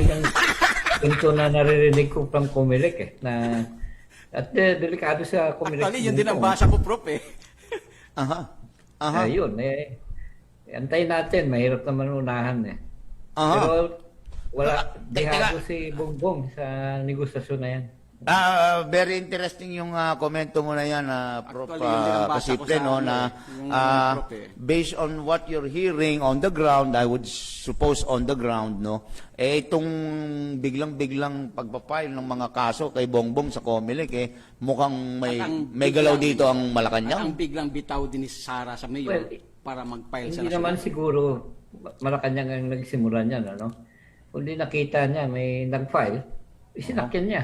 Ayun. Kaya lumaki yung kwento na magkakatuluyan. Kasi alalahanin mo, ganyang klaseng mga question, Comelec ang may desisyon, di ba? Yes, so... Kung tutuloy ka o hindi. Majority pagdating sa Comelec, delikado sa Kubo. Ayun. Yun na. So, be that as it may, kung ma-pressure ng Malacanang si BBM na umatras, how would you consider itong Duterte Marcos ticket compared to the other combinations? Yun. Wag mo muna akong tanungin dyan kasi hindi pa naman nagkakampanya. Hindi pa natin alam kung ano yung mga issue dyan. Si Prof talaga. Mahirap na, hindi ba ako kandidato Prof, hindi ka ba naguluhan dito sa mga diskarte ng Duterte ngayon? Hindi na, nag-uusap 2016 pa lang. Kinukwento nila kung ano yung taktika niya. Nag-usap kami actually mga around a little less than 2 years ago sa Malacanang mismo. Doon ko unang nalaman na si Sara Duterte palang patatakbuhin niya kapag sa kanya. But malaking impact na Sara Duterte may be already running for president, pero malaking question yung bakit ayaw niya sa PDP laban? Bakit ayaw niya sa partido ng kanyang ama? Bakit kailangan pumunta pa siya sa partido ni Gloria Arroyo? Well, hindi naman siguro malisyoso yung dahilan dyan kasi naghabol naman talaga ng koalisyon. May kinukwento nga sa news na 5 partido daw yung kinausap at nagpapayag na magsama-sama. Pero kwento lang yan. Ang maliwanag dito, si Sara, ayaw niyang lumitaw siyempre na ibang tao ang gagawa ng desisyon. Kailangan muna magsalita siya. Ang problema niya, hindi naman siya PDP. Bakit pinipilit ng PDP? So, kailangan niyang magkaroon ng medyo maluwag na dyan. Ang ginawa niya recently actually, umikot siya. May kinausap daw na 5 partido at lumitaw nga ngayon ay bigla nagmembro ng lakas sa lahat pa ng partido. Hindi yun. Hindi yun na coincident. Ibig sabihin may at least sa lakas nakasama niya na at mas malawak yan kaysa sa PDP laban. Yes, mas malaki. Kaya hindi sa akin nakapagtataka na hindi siya pumasok sa PDP. Kasi pumasok siya, hindi siya pwede sa lakas. Yes, but the question is, she has all the time to join PDP Laban, di ba? Pero up to the last minute, ayaw niya sa PDP Laban. And Papasok ka ba kung nagkakagulo? Versus naman kay Gloria nakipagkita eh. kaya nga so bakit nga gano'n? Do you think factor din itong magiging decision ng COMELEC kung sino ba ang totoong PDP Laban? Prof, ito bang grupo ni Pacquiao, Pimentel o grupo ni Pangulong Duterte at saka Alfonso Cusi? Factor yan. Alam mo naman ang epekto ng wala kang tagabantay sa presinto. Oo. Ano yan importante yan sa kung sino yung kung nag-aaway pa kayo, baka walang oras kayo. Puro away ang tutugunan nyo, hindi yung eleksyon. Taka baka magkamali siya ng pili, disenfranchise kumbaga yung grupo ni Pangulong Digong si Sara kung nandoon siya sa grupo na yun, hausaw ang dating niya. Pero paano ang basa mo dito kay Senator Bongo Kasi kung si Bongbong Marcos tatakbong Vice President, si Bongo naman ay Vice President din. Pero hindi nga siya pinabibitaw ni Pangulong Digong Pinatutuloy siya sa pagtakbo, di mahati yung boto nila ni doon. Ni Bongbong Marcos saka ni Bongo, di ba? Huwag mo na magsalita ng tapos kasi hindi pa naman maliwanag kung saan si Bongbong, Maliwanag sa kanilang negosasyon ay Vice President yung ino-offer kay Sara. Kay Sara yung counter-offer. Si Bongbong ang Vice President. Antayin natin nag-uusap pa sila. Mahirap na unahan yung Pero tanda ko, maliwanag na rito yung paglitaw ni Sara sa tabi ni Gloria dito sa Lakas, na hindi na si Bongbong nagdadala ng usapan. Kaya yan. In fact, saan nangyaring may kaso siya at may ganung klaseng organisasyon si Bongbong, puro yata social media yung nangawakan niya. Magkakaproblema siya. Hindi na totoo yung Marcos Magic, matagal nang nawala yun. Balikan lang natin yung binanggit mo kanina, na-intriga ako doon na Prof, sabi mo 2 years ago, so that would be about 2019. Nagkausap kayo ni Presidente at sinabi na sa kanya yung strategy niya na mukhang ini-implement na ngayon. Is that correct, Prof? Oo. Nandun pa nga si Bongo Kasama pa. Hindi Ginawa niya na kasi yan. Yan ang taktika na ginawa niya, di ba? 2016. Alala mo. Nakakausap ko rin ang time na yon. Hindi lang siya. Pati mismo yung pinalitan niya, si Martin Dinio. Hindi ko nalaman yung ganong klaseng taktika. Buhay na buhay para sa kanila yan. Kaya hindi yan bago Kaya nung nag-usap kami niyan, mga nearly 2 years ago, siyang una kong narinig na nagsabi na si Sara ay tatakbo. Nagulat nga ako kasi willing ba siya? Kasi usually, pag pin-prepare mo yung national candidate, dapat nasa national na siya. Sabi ko, bakit nagpapumilit pa si Sara na mag-mayor ng Davao? Davao. Hindi, may sariling taktika kasi. May sarili siyang estratehiya. Kung paano. So, yun ang inantay ko kung mangyari. Mukhang nangyari. Nangyari so na. far, Oo, itong nakikita natin ngayon ay nanggaling. Nasa ganung framework na for presidency yan. Hindi yan vice presidency. Hindi tanda ko papayag si tatay niya. Ang kanyang anak vice president. Hindi ganun ang politika sa Pilipinas. Prof, just in case, pag tinuloy ni Bongbong Marcos ang pagdamong presidente at presidente din ang target ni Inday Sara, ano sa tingin mo ang mangyayari sa dalawa? Yung basa nyo lang. Well, aside sa galit-galit na yan, magkakaroon talaga ng problema sa Bongbong. Yung kanyang, alala mo, nag-register siya, hindi natin masyadong kilala ng partido. Hindi yan KBL, Wala ng KBL Partido Federal. Yung grupo niya yan, baliwala yan. Naririnig ko yan dati, pero kwentuhan lang yan sa kumilig eh. Hindi yan talaga nakikita. So, given na mahati ang boto ng Bongbong Sara supporters, kasi magkakanya-kanya na sila. Magkakaroon ba ngayon ng pagkakataon, mga katulad ni Lenny Robredo at saka Isko Moreno na makasilat? Yes. Ika nga. Dahil hati-hati na yung boto ng dalawang leading candidates, Prof. Maliwanag naman na pag kalaban mo, hati din ang boto. Oo. So may chance ka na? Oo. Hindi lang chance, kundi sa tansya ko kasi, hindi naman simpleng mahina itong oposisyon eh. Hindi totoo yan. Nakikita ko yung mga ginagawa nila. Nakita mo yung ginawang nationwide na mobilisasyon ni Lenny, di ba? Hindi masyadong alam sa Pilipinas, may global movement na para sa kanya. Kasama yung ginagawa ni na Carpio, ang pagpasok na yun. Hindi ganun ka simple yung kahinaan. At remember, si Lenny Robredo, nung tumakbong Vice President, naka 15 million yon. Hindi malayo doon sa boto na nakuha ni Presidente Duterte mismo. Tama, oo. Huwag mong sayangin. Ang problema ni Marcos yan eh. Wala siyang ibang panggagalingan ng boto except yung pangalang Marcos. Ibig sabihin yung tatay niya yan.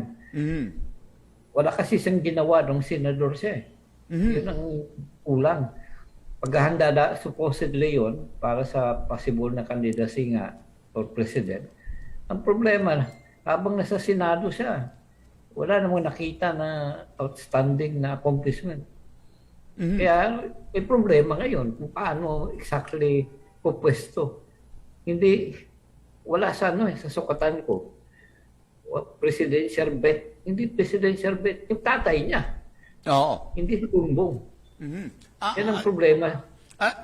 Prof, again, can we say na dito sa mangyayaring pagkakahati ng boto ni Bongbong at saka ni Sara Duterte, lumakas ang tsansa ng ibang kandidato like Isko and Lenny? Definitely. Basta yung akala mo nagkakasama ay hati pala. Oo. Ihina talaga ang boto. Divided kasi. Oh yeah, similarly, I recall nung huli ka nag-guest dito, ang issue naman natin, yung PDP laban, di ba? Sabi mo, malaking impact yan nung nagkaroon ng paksyon sa loob ng PDP laban. Di ba? Ito na nga. Hindi na magkasundo ngayon. Oo, di ba? So mukhang ganito rin ang magiging mangyayari doon sa kanilang dalawa, Prof, no? Pero nag-uusap na ngayon si Presidente at saka si Manny Pacquiao. Pero mukha rin hindi magkakasundo, Prof, kasi nga, pina-atras daw si Manny. Ayaw, siyempre ni Manny. Sa tingin mo ba may chance si Manny, Prof? Ikaw naman, mahirap magsabing tapos dyan, ano? Hindi pa nagkakampanya eh. Kasi, yung sa kanya lang, yung basa lang ni Prof. Kasi yung bawat salita nito, hindi, sinabi naman ni Prof, nagkaroon ng chance yung ibang kandidato, basta nahati ang boto niya, no, di ba? Ang kampo ni Bongbong at saka ni Sara, yung lahat ng ibang kandidato may tsansa. Di ba? Tama ba, Prof? Pero huwag mo akong tanungin ngayon kasi hindi natin alam kung paano yung hatian ng mga boto ngayon eh. Paano ba natin mahuli ko si Prof? Hindi pa natin alam kung sino siguro, Prof, maganda. Dahil November 15 ang deadline ng substitution. Babalikan natin sa Biyernes ito. Babalikan ka namin sa Biyernes. Pwede ba yun? Siguro, mas malinaw na ang political scenario niyan. Pwede ba yun, Prof? Malinaw sa hanayan. Hindi, malinaw sa hanayan. Hindi pa malinaw yung mga issue. Malaki, remember, sa kampanya, issue yan eh. Kung sino marunong magdala ng issue, yan ang malamang mangyayaring mananalo. Pero pwede na, kasi paglatag na yung mga kandidato, maliwanag na kung paano yung tawag na test of strength. Nandiyan na. Pwede nang magsimula pag-usapan ng seryoso yung labanan. Yung chances ng bawat isa sa kanila, no? Oo, pwede nating simulan ng usapan dyan. You said, you talk of issues, Prof. Ano ba yung mga relevant issues sa tingin mo na kailangang dalhin ng mga kandidato. For example, yung kay Marcos, ang issue dito, siyempre, yung kanyang COC. At saka yung accomplishment ng senador. Saka yung accomplishment niya nung senador. Ganun ba yun? Sinasabi nila si Lenny, wala rin namang ginawa bilang vice president. Medyo mababa raw nga IQ, ganun. Di ba? Amo, hindi ginagawa. Wala nang binigay ng trabaho. Basahin mo yung konstitusyon, walang trabaho sarili ang vice president. Oo nga. Trabaho kumain na at matulog. 4 years maghintay. Yun yung problema. Kaya mahirap sukatin dyan sa ganung punto. Kasi wala namang sariling trabaho. Pero, ang maliwanag dito na lilitaw na issue, alam mo natin yung pandemya, saka yung economic crisis. Yes, Maraming sub-issues pa sa loob, ano? Yan ay lilitaw, hindi dahil sa ginawang issue ng mga kandidato. Kundi, kahit hindi sila magsalita, susukatin sila ng mabutante dyan. Kaya kung marunong sila, mahusay dapat ang programa nila dyan sa dalawang issue na yan. Pero yung iba pang issue, yan, mga sariling, antayin natin na magsalita itong mga kandidato kung mayroon pang ibang mga issue. May duda ako meron, siyempre. Pero, ano na yan bahagi na yan ng kanilang plataforma o kampanya. So, Prof, okay sa yung balikan ka namin sa Friday ulit. Diba? Para at least kita mo Maganda na yun. political combination, nakita mo na yan. Mababasa niya na ng maliwanag Mas mahaba ang karanasan mo sa amin sa bagay na yan. It will help inform the nation, allow our countrymen to make an informed decision pagdating ng Mayo 2022. Pwede ba yun, Prof? Tawagan niyo ako. Wala naman akong ginagawa na Ako nagpapahinga. Kaya pala yung background mo sa likod, medyo nakaka-relax. Alam mo Beach yung resort. bawat salita ni Prof kasi kinikintal ko sa isipan kasi pag gumagawa ako ng column, pinapalawak ko yung mga words niya. Kaya nga may notebook ka dyan sa tabi. Kaya nakalista yun para hindi niyo mapasok balian. Ito sinabi niya Oo. O, so yung natin yung mga kasamahan sa media, kung meron pa po kayong tanong. Si Fred Cabalbag. Ayun, tumakas ng kamay. Boss Fred Cabalbag, yung ng Rimate. Go ahead. Kay Prof. Nabanggit niyo po kanina yung bigat na lalaruin ng issue para sa mga kandidato kung sakasakali. Itong naisip ko lang, yung pagkikialam ng mga dayuhan na na maraming pagkakataon kasaysayan ng Pilipinas. Na yung pagkikialam ng dayuhan ang pinakamabigat. Kasi sila namimili kung sino ang maging pangulo ng Pilipinas. Aktibo si Biden ngayon sa parang pagkuha ng mga kaalyadong leader sa iba't ibang bansa laban sa China halimbawa. Ano palagay niyo yung pakiramdam niyo yung trabaho ng US para i-manobra yung election sa Pilipinas? Well, iba yung Biden sa Trump. Yung una ko narinig ang US ay panahon pa ni Trump Akala niya mananalo siya sa eleksyon nila. At nagulat na ako, pinatawag ko sa embassy. Nag-usap kami. Akala ko naman taga-embassy yung kausap ko. Hindi pala, kadarating pa lang. Dalawa sila na galing Washington. Hindi sila embassy people.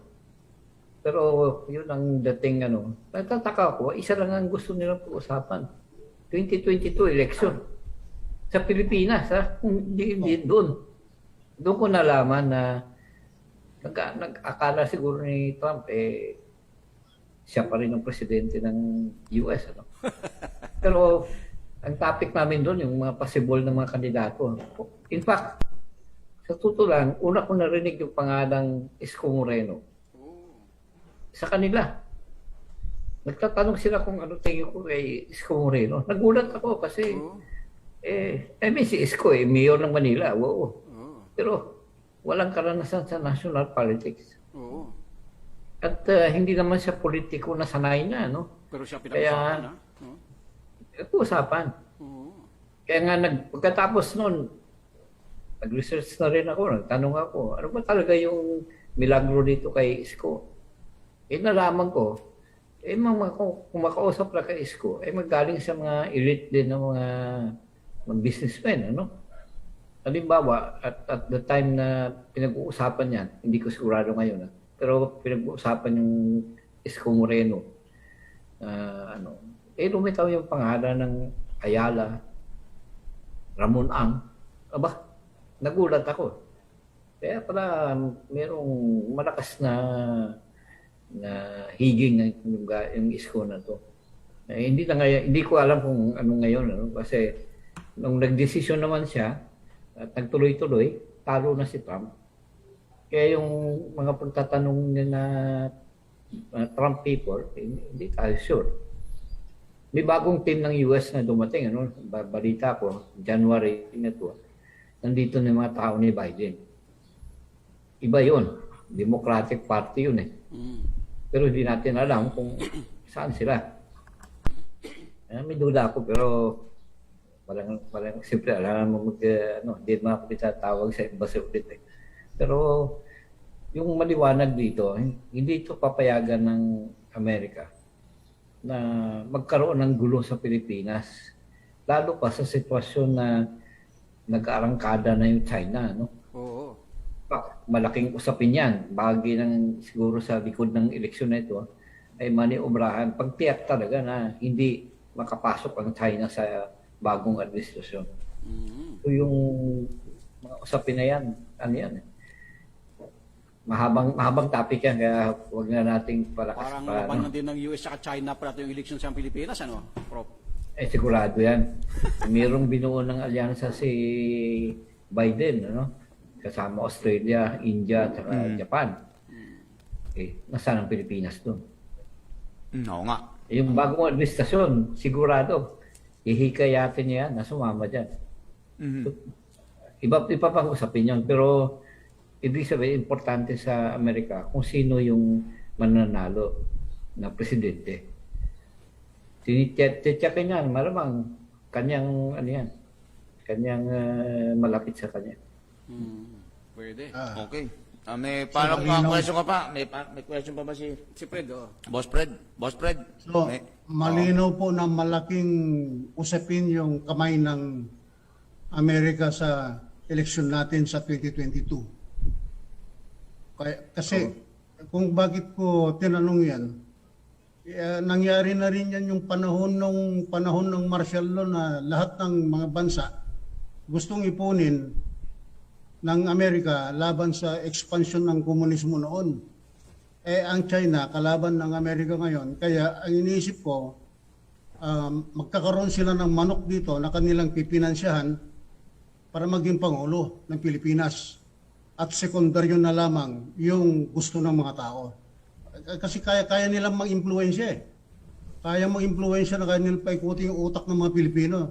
Kasaysayan na yan at parang yan ang gusto kong tanungin kung ano talaga yung papel niyan. Sa bagay nabanggit nyo na tungkol kay Isko. Pero baka may iba pang kandidato na mamanukin nila na pupunduhan, bibigyan ng malakas na propaganda, pati pag-organisa ng mga tao. Di ba? Well, wala akong balita dyan, ano? Kasi January, nalaman ko nga na nandito yung mga tao ni Biden. Pero hindi naman ako pinatawag sa embassy ulit. Kaya walang chance dyan. Sa tansya lang, may mga partido na malapit sa Democratic Party. Bigyan na kita ng isang dyan, ano? Ang Liberal Party, malapit yan. Kaya hindi ako magugulat kung talagang yung kandidato from their side, minimin ko rito si Vice Presidente Leni Robredo, posibleng lumitaw as a US candidate. Pero wala akong balita na sigurado dyan. Kasi hindi naman ako nung kinausap ng US dyan. Ano. Okay. Thank you, Prof. Pero hindi niya hayaan yan. Hindi niya hayaan na may lumusot dyan na makatsina o ano. Oo, tama. So, ano ang dapat gawin ng mga Pilipino dito, Prof? Kasi as we know, kawawa ang ating bansa kasi for so long, ang ating politika ay dominado ng mga dayuhan, hindi ng mga mga Pilipino. Di ba? Tayo yung nag-aano dito, ika ngay nagtatalo-talo pagdating ng eleksyon, pero ang nakakadomina ay ang interest ng dayuhan. Ano dapat natin gawin dito sa ganito sitwasyon, Prof? Well, hindi naman botante yung Amerika, no? Ang bantayan mo pa dyan, kung sino man yung nanalo, kakausapin ng Amerika. Pero kung meron na sa dating relasyon o kaya maluwag ng loob sa Amerika, mas madali yung usapan. Oo nga. Kahit si Duterte naman, kinausap yan ng Amerika, pero maluwag ang Amerika dyan kasi nung time na yon na nanalo si Duterte, ay malakas pa ang relasyon mismo ng Amerika at ng China. Yes. Sa bagay, tama. Pinalarga lang niya yun. Okay lang. Pero nung medyo nagkahigpitan na itong nahuling panahon ni Trump, hanggang ngayon, medyo delikado. Kaya si Duterte, ang balita dyan, ay naghabol, na kausapin ng Amerika. Bandang January din. Wala na. Wala sa Democratic Party na nasara na si Duterte. Kaya medyo delikado yung diyan kasi kung hindi kandidato ni Duterte ang suportahan ng US, talagang dihadong-dihado ang kandidatong kahit na ano pa sabihin ng kandidato na posible siya manalo. Okay. Financial. May breaking news dito, may nangyari daw ambush sa Albay. 3 patay. Ngayon lang, 3 patay at sinasabing mga supporter ni Marcos. So, tingnan po natin ano magiging update dyan sa balitang yan. Ngayon lang nangyari. Inambush sa Daraga Albay, 3 raw supporter ni BBM. Alamin natin kung totoo ba yan, di ba? Baka naman kung ibang insidente yan at mali lang ang identification. Lakay Gonzalo, may tatanong yata kay Prof. Pangulo, may tatanong ka ba? Si Fred, baka may tatanong pa. Fred, may tatanong ka pa, Boss Fred? Okay na ako, Prof. Okay na po. Yan. Thank you. Lakay. Lakay. Prof, good morning. Good morning. Good morning. Kung hindi si BBM at si Sara, sino sa tingin mo ang VP ni Sara? Well, mahirap sabihin yan, kung magkaagihan sila. Posibleng tanggapin niya si Bongbong as VP. Kung papay si Bongbong. Doon ang problema sa negosasyon na yan Parang gusto mong presidente, walang gusto mong vice presidente. Oo nga. Si BBM naman, at sino ang VP niya? Tanda ko tatanggapin niya kung yun ang ibig sabihin ng kalalabasan ng negosasyon. Kaya nga nag-negosasyon Pero kung sabihin na yung original na posisyon ni Bongbong ay mag-VP si Sara, sa hangin yun, Isip ng hangin ng tawag doon. Sige. Antay natin. Mag-aantay sa November 15 kung ano mangyari. Prof, thank you. Salamat. Thank you. Sige. Boss Joey? Kumustahin ko muna itong mga viewers natin sa Romblon. Oo nga. Marami palang nanonood dito. Sa Romblon. Baka may gusto kayong itanong kay Prof. Kasipli. Oo nga. Kung tanong pa, sige. Kung tingin nyo ba Prof, itong kasama namin dito, pwedeng manalong congressman ng Romblon ito? Hindi ko alam ang politika ng Romblon, Gagawa ko ng dyan. Parang umikot na dyan sa inyong lugar yung karaban ni BP Leni, Napuno daw yung kalye. Dito sa bayan namin mismo, ilang beses si Leni pumupunta. Maka-3, 4 na punta na rito. How is the feedback ng publiko, Prof? Huwag ka na magtanong. Liberal Party territory itong Western Visayas. Oo nga. Matik na. Bueno, mga kababayan, kung wala po na po kayong itatanong kay Professor Kasipli ay samantalang isasara po muna natin ang ating diskusyon. But before that, gusto ko lang po kayong i-remind, meron po tayong mga bagong programa dito sa ating YouTube at saka FB Live channel ng National Press Club. Ang una po dyan, pag-araw po ng Miyerkules, yun po ang ating usapan sa balay with Director Mazza Dominguez and saka po si Dennis Napule. At sa araw po ng Huwebes, yun po ang ating programang Asar Talo. Kasama po ang inyong lingkod, si tsaka po si Director Joey Benancio and Aya Yupanco. Siyempre po, pag Friday, ito po ang ating regular media forum, Meet the Press, Report to the Nation Forum. At pag-araw po ng linggo, meron po tayo sa Radyo Pilipinas, a Report to the Nation on Air. At ngayon pong nalalapit na November 23 bilang bahagi ng ating paggunita sa ika-11 taon ng Ampatuan Massacre. Tama ba? Oo. Ika-11 taon ng Ampatuan Massacre. Mga kapatid, sa hanap buhay, mamimigay po tayo ng ayuda sa lahat ng miyembro at iba pa pong kasapi ng media. At siyempre, meron po tayong misa para po sa ating mga kapatid na namatay doon po sa malagim na massacre noon pong 2009. Prof, any final word sa iyo? Mukhang wala na pong gustong magtanong. Go ahead, Prof. Nagsisimula pa lang ang kampanya. Hanapan ako ng final ko. Mali yata. Sa Biyernes. Magbalikan ka namin sa Friday. Sa Friday, Prof. Medyo malinaw na ang ikanga tabakuan, ha? Maybe we can invite you again. Director Alvin, may tatanong ka bang pahabol na tanong kay Prof? Wala na. Okay na. So, Prof, Friday, babalikan ka namin. Malinaw na by Monday ang political, political atmosphere natin. Medyo malinaw na.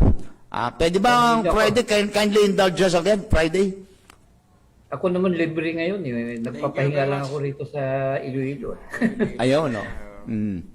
Thank you very much, Prof. And with that, mga kababayan, ay muli po namin pinasasalamatan ang aming po mga partner stakeholders who has been with us through thick and thin sa nakaraang ilang taon. Unang-una na po dito ang Philippine Amusement and Gaming Corporation or PAGCOR, ang Smart Philippines, ang Strategic Information Service Office po ng DENR under Yusek Benny Antiporta, and of course ito pong MX3.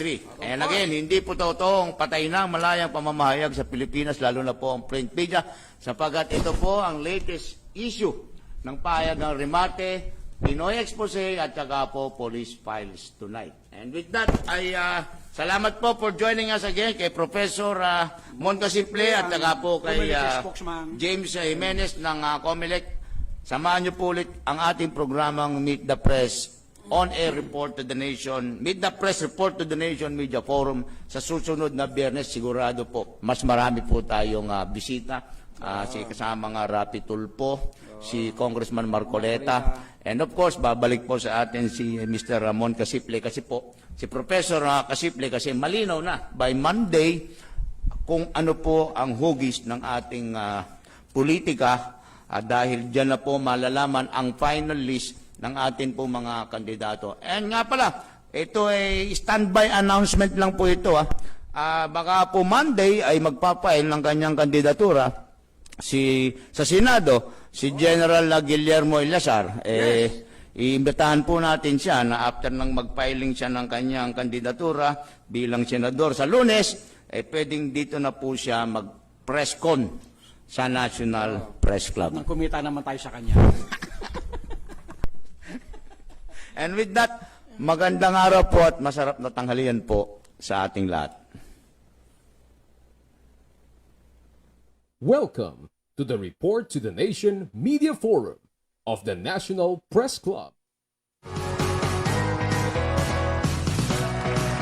Ayun, so yun mga kaibigan, malinaw po, no? At hanggang November 15 ang deadline ng pagpapile ng COC, Certificate of Candidacy, ng bawat kandidato. So, ayun, meron pang magiging pagbabago, sabi nga ng mga political analyst, ni COMELEC Director James Jimenez na hanggang November 15. Pero yung sa substitution ay yun, hanggang November 15 niya. At after that, yung pong mga pagbabago ay sana ang ilalabas po nila yan lahat-lahat. Yung final ay second week ng December. So yun, magkakaalaman na po kung talaga sino-sino ang mga tatakbong pinal, no? Kung ano tatakbuhin.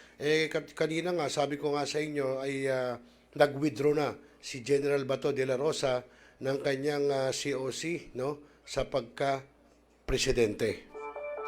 At iniintay din kanina, ewan natin kung dumating si Senador Bongo at Inday Sara Duterte na sinasabing si Sara Duterte daw po ay magpo-file ng vice presidency. Samantalang si Bongo ay hindi pa alam kung magwi-withdraw. At ayun, kapapasok lang, sinabi rin na sa Lunes daw para magpa-file ng senatorial candidacy itong si Police General retired Guillermo Lorenzo T. Eliazar. Aba, hindi masama dahil po maganda ang ipinakita naman na panunungkulan ni General Eliazar mula nung siya naging Quezon City Police District Director hanggang sa naging NCRPO, hanggang sa naging Task Force Shield, no? Hanggang sa naging PNP Chief.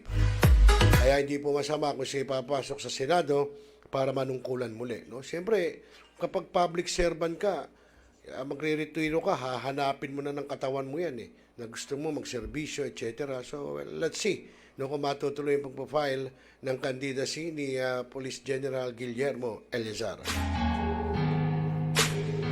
At yun nga, sinasabi, magandang tandem talaga sa darating na 2022 elections ay si BBM at Sara Duterte. Sana matuloy po yan. Siguro, pag nangyari yan, wala nang siguro magiging problema ang bansa. Meron man, siyempre, kung magka-tandem, maganda tandem ng nanunungkulan, magagawa ng paraan, magagawa ng solusyon ang bawat magiging problema po ng bansa at siyempre ng bawat sambayanang Pilipino. Okay mga kaibigan, bago tayo tuloy ang magpaalam, abay teka muna, kailangan magpakilala po muna si Joshua Sumulat Baltao at sa aming pagbabalik ay medyo mag-e-extra tayo. Okay? Magpakilala ka na, Joshua. Ayos mo bang guminhawa ang iyong pakiramdam? Kung ikaw ay may sipon, ubo, lagnat at iba pang nararamdaman, lalo na ang sakit ng katawan, narito na ang Yasmag Magnesium Therapy Oil. Ang Yasmag Magnesium Therapy Oil ay nakatutulong na ibsan ang iyong nararamdaman sa pamamagitan ng pagpahid sa apektadong parte ng katawan, gaya ng noo, balikat, tuhod at kung anuman ang masakit na parte ng iyong katawan. Panoorin ang mga testimonials ng gumamit ng Yasmag. Yan po, ginagamit niya. Siya po ay isa sa aking mga testimony. Ako, si Destino Francisco, ay gumagamit ng Yasmag na siyang nakapagpalakad sa akin. Kaya kayo, mga kaibigan ko at kakilala, ay pinapayuhan kong gumamit ng product na ito. Isa sa ating testimony, ikukwento po niya sa inyo yung kanyang result nung siya ay 1 linggo nang nilalagnat at giniginaw ng hihina. Hi, ako po si Rina Liliantos, 29 years old, taga Sariaya, Quezon po. Nangyari po sa akin, itong mga nakaraang araw po ay hindi ko po maintindihan yung pakiramdam ko, gawa pong ang sakit po sobra ng likod ko, nilalagnat ako, tapos po ay hindi lang po 1 linggo ang nararamdaman ko. Simula po nung July 30 hanggang itong araw, hanggang nung mga nakaraang araw.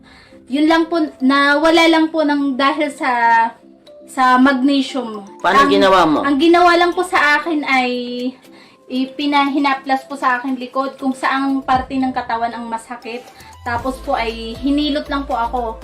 At hanggang po pagpawisan ako sa pagkahilot na may magnesium. Ayun lang po, sunod-sunod po ang paglagay kung saan banda ang may masakit. At yun nga po, ilang araw lang sa paggamit yun ng magnesium, ako mismo, sarili ko, ramdam ko ang pagbabago sa aking katawan. Dahil po simula nga po nung July 30 hanggang itong itong mga nakaraang araw lang, hindi ako halos makatayo dahil sa sobrang sakit ng aking likod. Ako po si Leslie. First time ko po mag-try nitong Yasmag Magnesium Therapy. Ang una ko pong naramdaman ay ang bango niya lang hapin, nakaka-relax ng katawan, and then yung sakit na iniinda ko sa puso, yung sakit-sakit, wala naman ako sakit sa puso, pero yung mga kirot-kirot nawala niya, instant nawala, na tagal ko nang iniinda. And then hindi siya malagkit ipahid.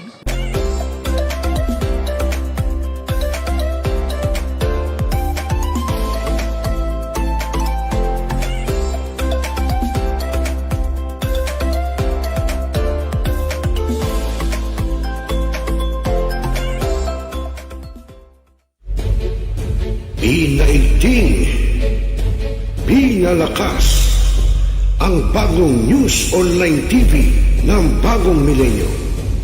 Millennial Online TV, ang katropa mo sa pagbabalita.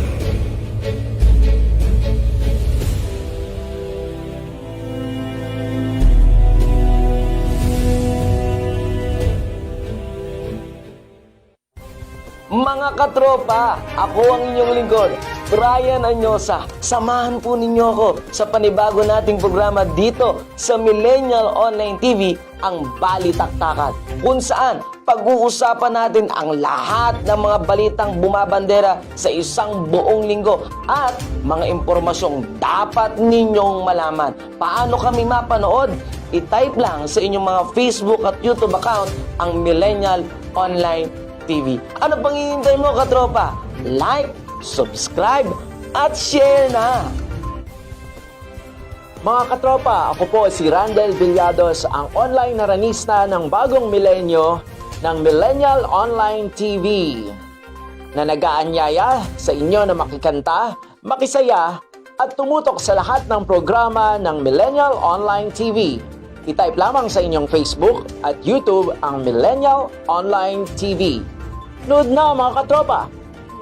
Mga katropa, ako po si Gazi Sarip, ang inyong tagapaghatid ng balita sa bagong milenyo, na nag-aanyaya sa inyo na tunghayan ang aking mga pag-uulat at tumutok sa lahat ng programa dito sa Millennial Online TV. I-type lamang sa inyong Facebook at YouTube ang Millennial Online TV. Nood na, mga katropa! Mga katropa, ako po inyong lingkod, si Rosel Lopez, ang inyong katropa, ang inyong kabarangay ng bagong milenyo. Abangan po ang aking mga tatalakayin na mga kaganapan dito sa ating bansa. At syempre, abangan nyo rin ang gagawin nating pangungumusta sa panunungkulan ni Kapitan sa ating Dalaw Barangay. At syempre, ay tunghayan nyo po ang lahat ng programa ng Millennial Online TV. I-type lamang po sa inyong mga cellphone sa Facebook at YouTube, Millennial Online TV. Okay, mga katropa? Pinaigting, pinalakas ang bagong News Online TV ng bagong milenyo. Millennial Online TV, ang katropa mo sa pagbabalita.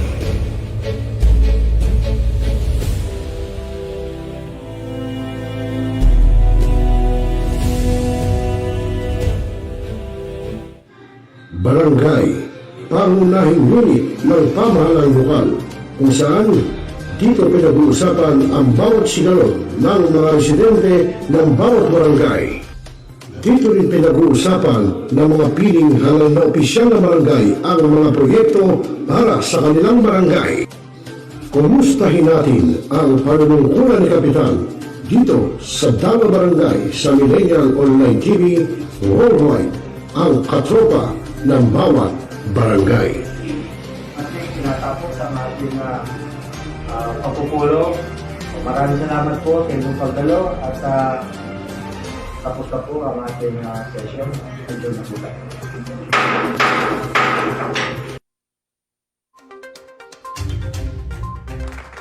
Ayun, okay mga kaibigan, muli po tayo nagbabalik at syempre mag-e-extra na tayo no, sa oras natin sa Udyat, alas 6:25 po ng gabi, Philippine Standard Time. At yun mga kaibigan, at sana maging maayos ang eleksyon natin sa darating na May 2022 elections, no? Magulo. Pero ewan natin kung ano pa rin at yan, kanina hanggang hanggang November 15 pa naman, no? Ang last na pagpapile ng mga candidacy, mga pag-atras, etc. Pero substitution po, no? Malalaman natin. Pero kanina, nag-withdraw ng araw si General Bato de la Rosa at si Sara Inday Sara ay magpapile ng Vice President, no? At si Bongo hindi pa malaman kung paano, no? Okay, so mga kaibigan, pansamantala po ay magpapala muna yung lingkod. At syempre, magpapasalamat muna tayo sa ating mga ka-TFC Dabarcats na tumutok dito po sa programang Dalaw Barangay. Maraming salamat kay Joel Cabusora Regendin, buhat po sa lalawigan ng Ilocos Sur, at gayon din kay Boss Rapi Flores ng Barangay Bayan-Bayanan dyan sa Malabon, at kay Bambo Garcia ng Grupong Puwersa dyan sa Barangay Tugatog, Malabon, at gayon din kay Arnold Dagdag Esteban naman, buhat po sa Barangay Bibiklat dyan sa Coyapo, Nueva Ecija, at kay Ruel Sultan Rabida, buhat naman po sa General Trias dyan sa Cavite, at si Gadi Mabanto. Ayan, maraming salamat kay Boss Ricky Del Rosario. Nanonood sa atin si Jelay Salvador, yung pong may bahay nitong si Che, yung bata po ni Congressman Wes Gatchalian. At marami din salamat kay Kagawad Sani Dadad Pineda ng Barangay Tugatog dyan sa Malabon. At ganyan din yung ating host na si Brian Anyosa. Abangan niyo po susunod na po mamaya-maya lamang ang programang Balitaktakan ni Brian Anyosa. At marami rin salamat kay Ma'am Evelyn Lee Matsuo. Ma'am Evelyn, salamat na sa pinadala mong tapsilog kagabi. Solve na solve ka ako, solve kami ni Joshua. Sipin mo. Maraming salamat, Ma'am Evelyn. Ikaw naman, masama ka parang bibiruin. Hindi na nga kami magbibiro siya ni Joshua. Okay, wala na tayong nakalimutan. At yung aking tiyuhin pala, nanonood, buhat po sa siniluan dyan sa Laguna, si Tio Eddie Lopez. At yung mukhang yung aking pinsan, hindi na nanonood, si Police Lieutenant Ricky Lopez, mukhang busy siguro, kaya hindi na siya nakakapanood ng ating live. Anyway, muna yung mga kaibigan, ako po yung naging kasama, kakosa, ka-TFC, ka-jamming, kakosa, ka-barangay, dito po sa programang Dalo Barangay. Ako po yung lingkod, Rosel Lopez. Kasama natin sa technical side si Joshua Sumulat Baltao. Abangan po ang programang Balitaktakan ni Brian Anyosa. Magandang gabi po. Ikaw ba stress? O may dinaramdam? O gulong-gulo na talaga isip mo? Tumutok lamang at panoorin dito sa Millennial Online TV. May tuturo po ko sa inyong isang paraan upang maibsan at mabawasan niyang problemado ninyong pag-iisip. Ito ay ang Tai Chi Learning Series. Sana po tumutok po kayo at abangan niyo po kung Sabado po ng umaga yan.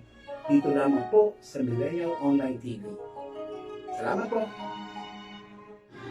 Barangay, pangunahing unit ng pamahalaan lokal, kung saan dito pinag-uusapan ang bawat sigalot ng mga residente ng bawat barangay. Dito rin pinag-uusapan ng mga piling hanggang na opisyal na barangay ang mga proyekto para sa kanilang barangay. Kumustahin natin ang panunungkulan ni Kapitan dito sa Dalo Barangay sa Millennial Online TV Worldwide, ang katropa ng bawat barangay. Ating tinatapos ang ating pagpupulong. Maraming salamat po sa inyong pagdalo at tapos na po ang ating session. Enjoy na po tayo.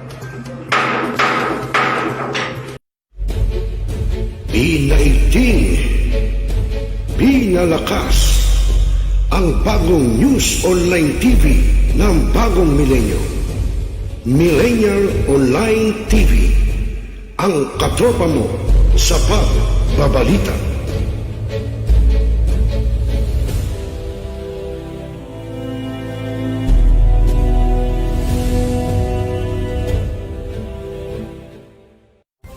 Mga katropa, ako ang inyong lingkod, Brian Anyosa. Samahan po ninyo ako sa panibago nating programa dito sa Millennial Online TV, ang Balitaktakan, kung saan pag-uusapan natin ang lahat ng mga balitang bumabandera sa isang buong linggo at mga impormasyong dapat ninyong malaman. Paano kami mapanood?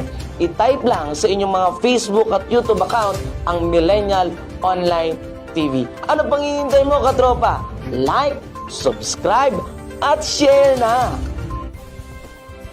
Mga katropa, ako po si Randel Villados, ang online naranista ng bagong milenyo ng Millennial Online TV, na nag-aanyaya sa inyo na makikanta, makisaya, at tumutok sa lahat ng programa ng Millennial Online TV. I-type lamang sa inyong Facebook at YouTube ang Millennial Online TV. Nood na mga katropa! Mga katropa, ako po si Gazi Sarip, ang inyong tagapaghatid ng balita sa bagong milenyo, na nag-aanyaya sa inyo na tunghayan ng aking mga pag-uulat at tumutok sa lahat ng programa dito sa Millennial Online TV. I-type lamang sa inyong Facebook at YouTube ang Millennial Online TV. Nood na mga katropa! Mga katropa, ako po inyong lingkod, si Rosel Lopez, ang inyong katropa, ang inyong kabarangay ng Bagong Milenyo. Abangan po ang aking mga tatalakayin na mga kaganapan dito sa ating bansa. At syempre, abangan nyo rin ang gagawin nating pangungumusta sa panunungkulan ni Kapitan sa ating Dalaw Barangay. At syempre, ay tunghayan nyo po ang lahat ng programa ng Millennial Online TV. I-type lamang po sa inyong mga cellphone sa Facebook at YouTube, Millennial Online TV. Okay mga katropa? Pinaigting, pinalakas ang bagong news online TV ng Bagong Milenyo. Millennial Online TV, ang katropa mo sa pagbabalita.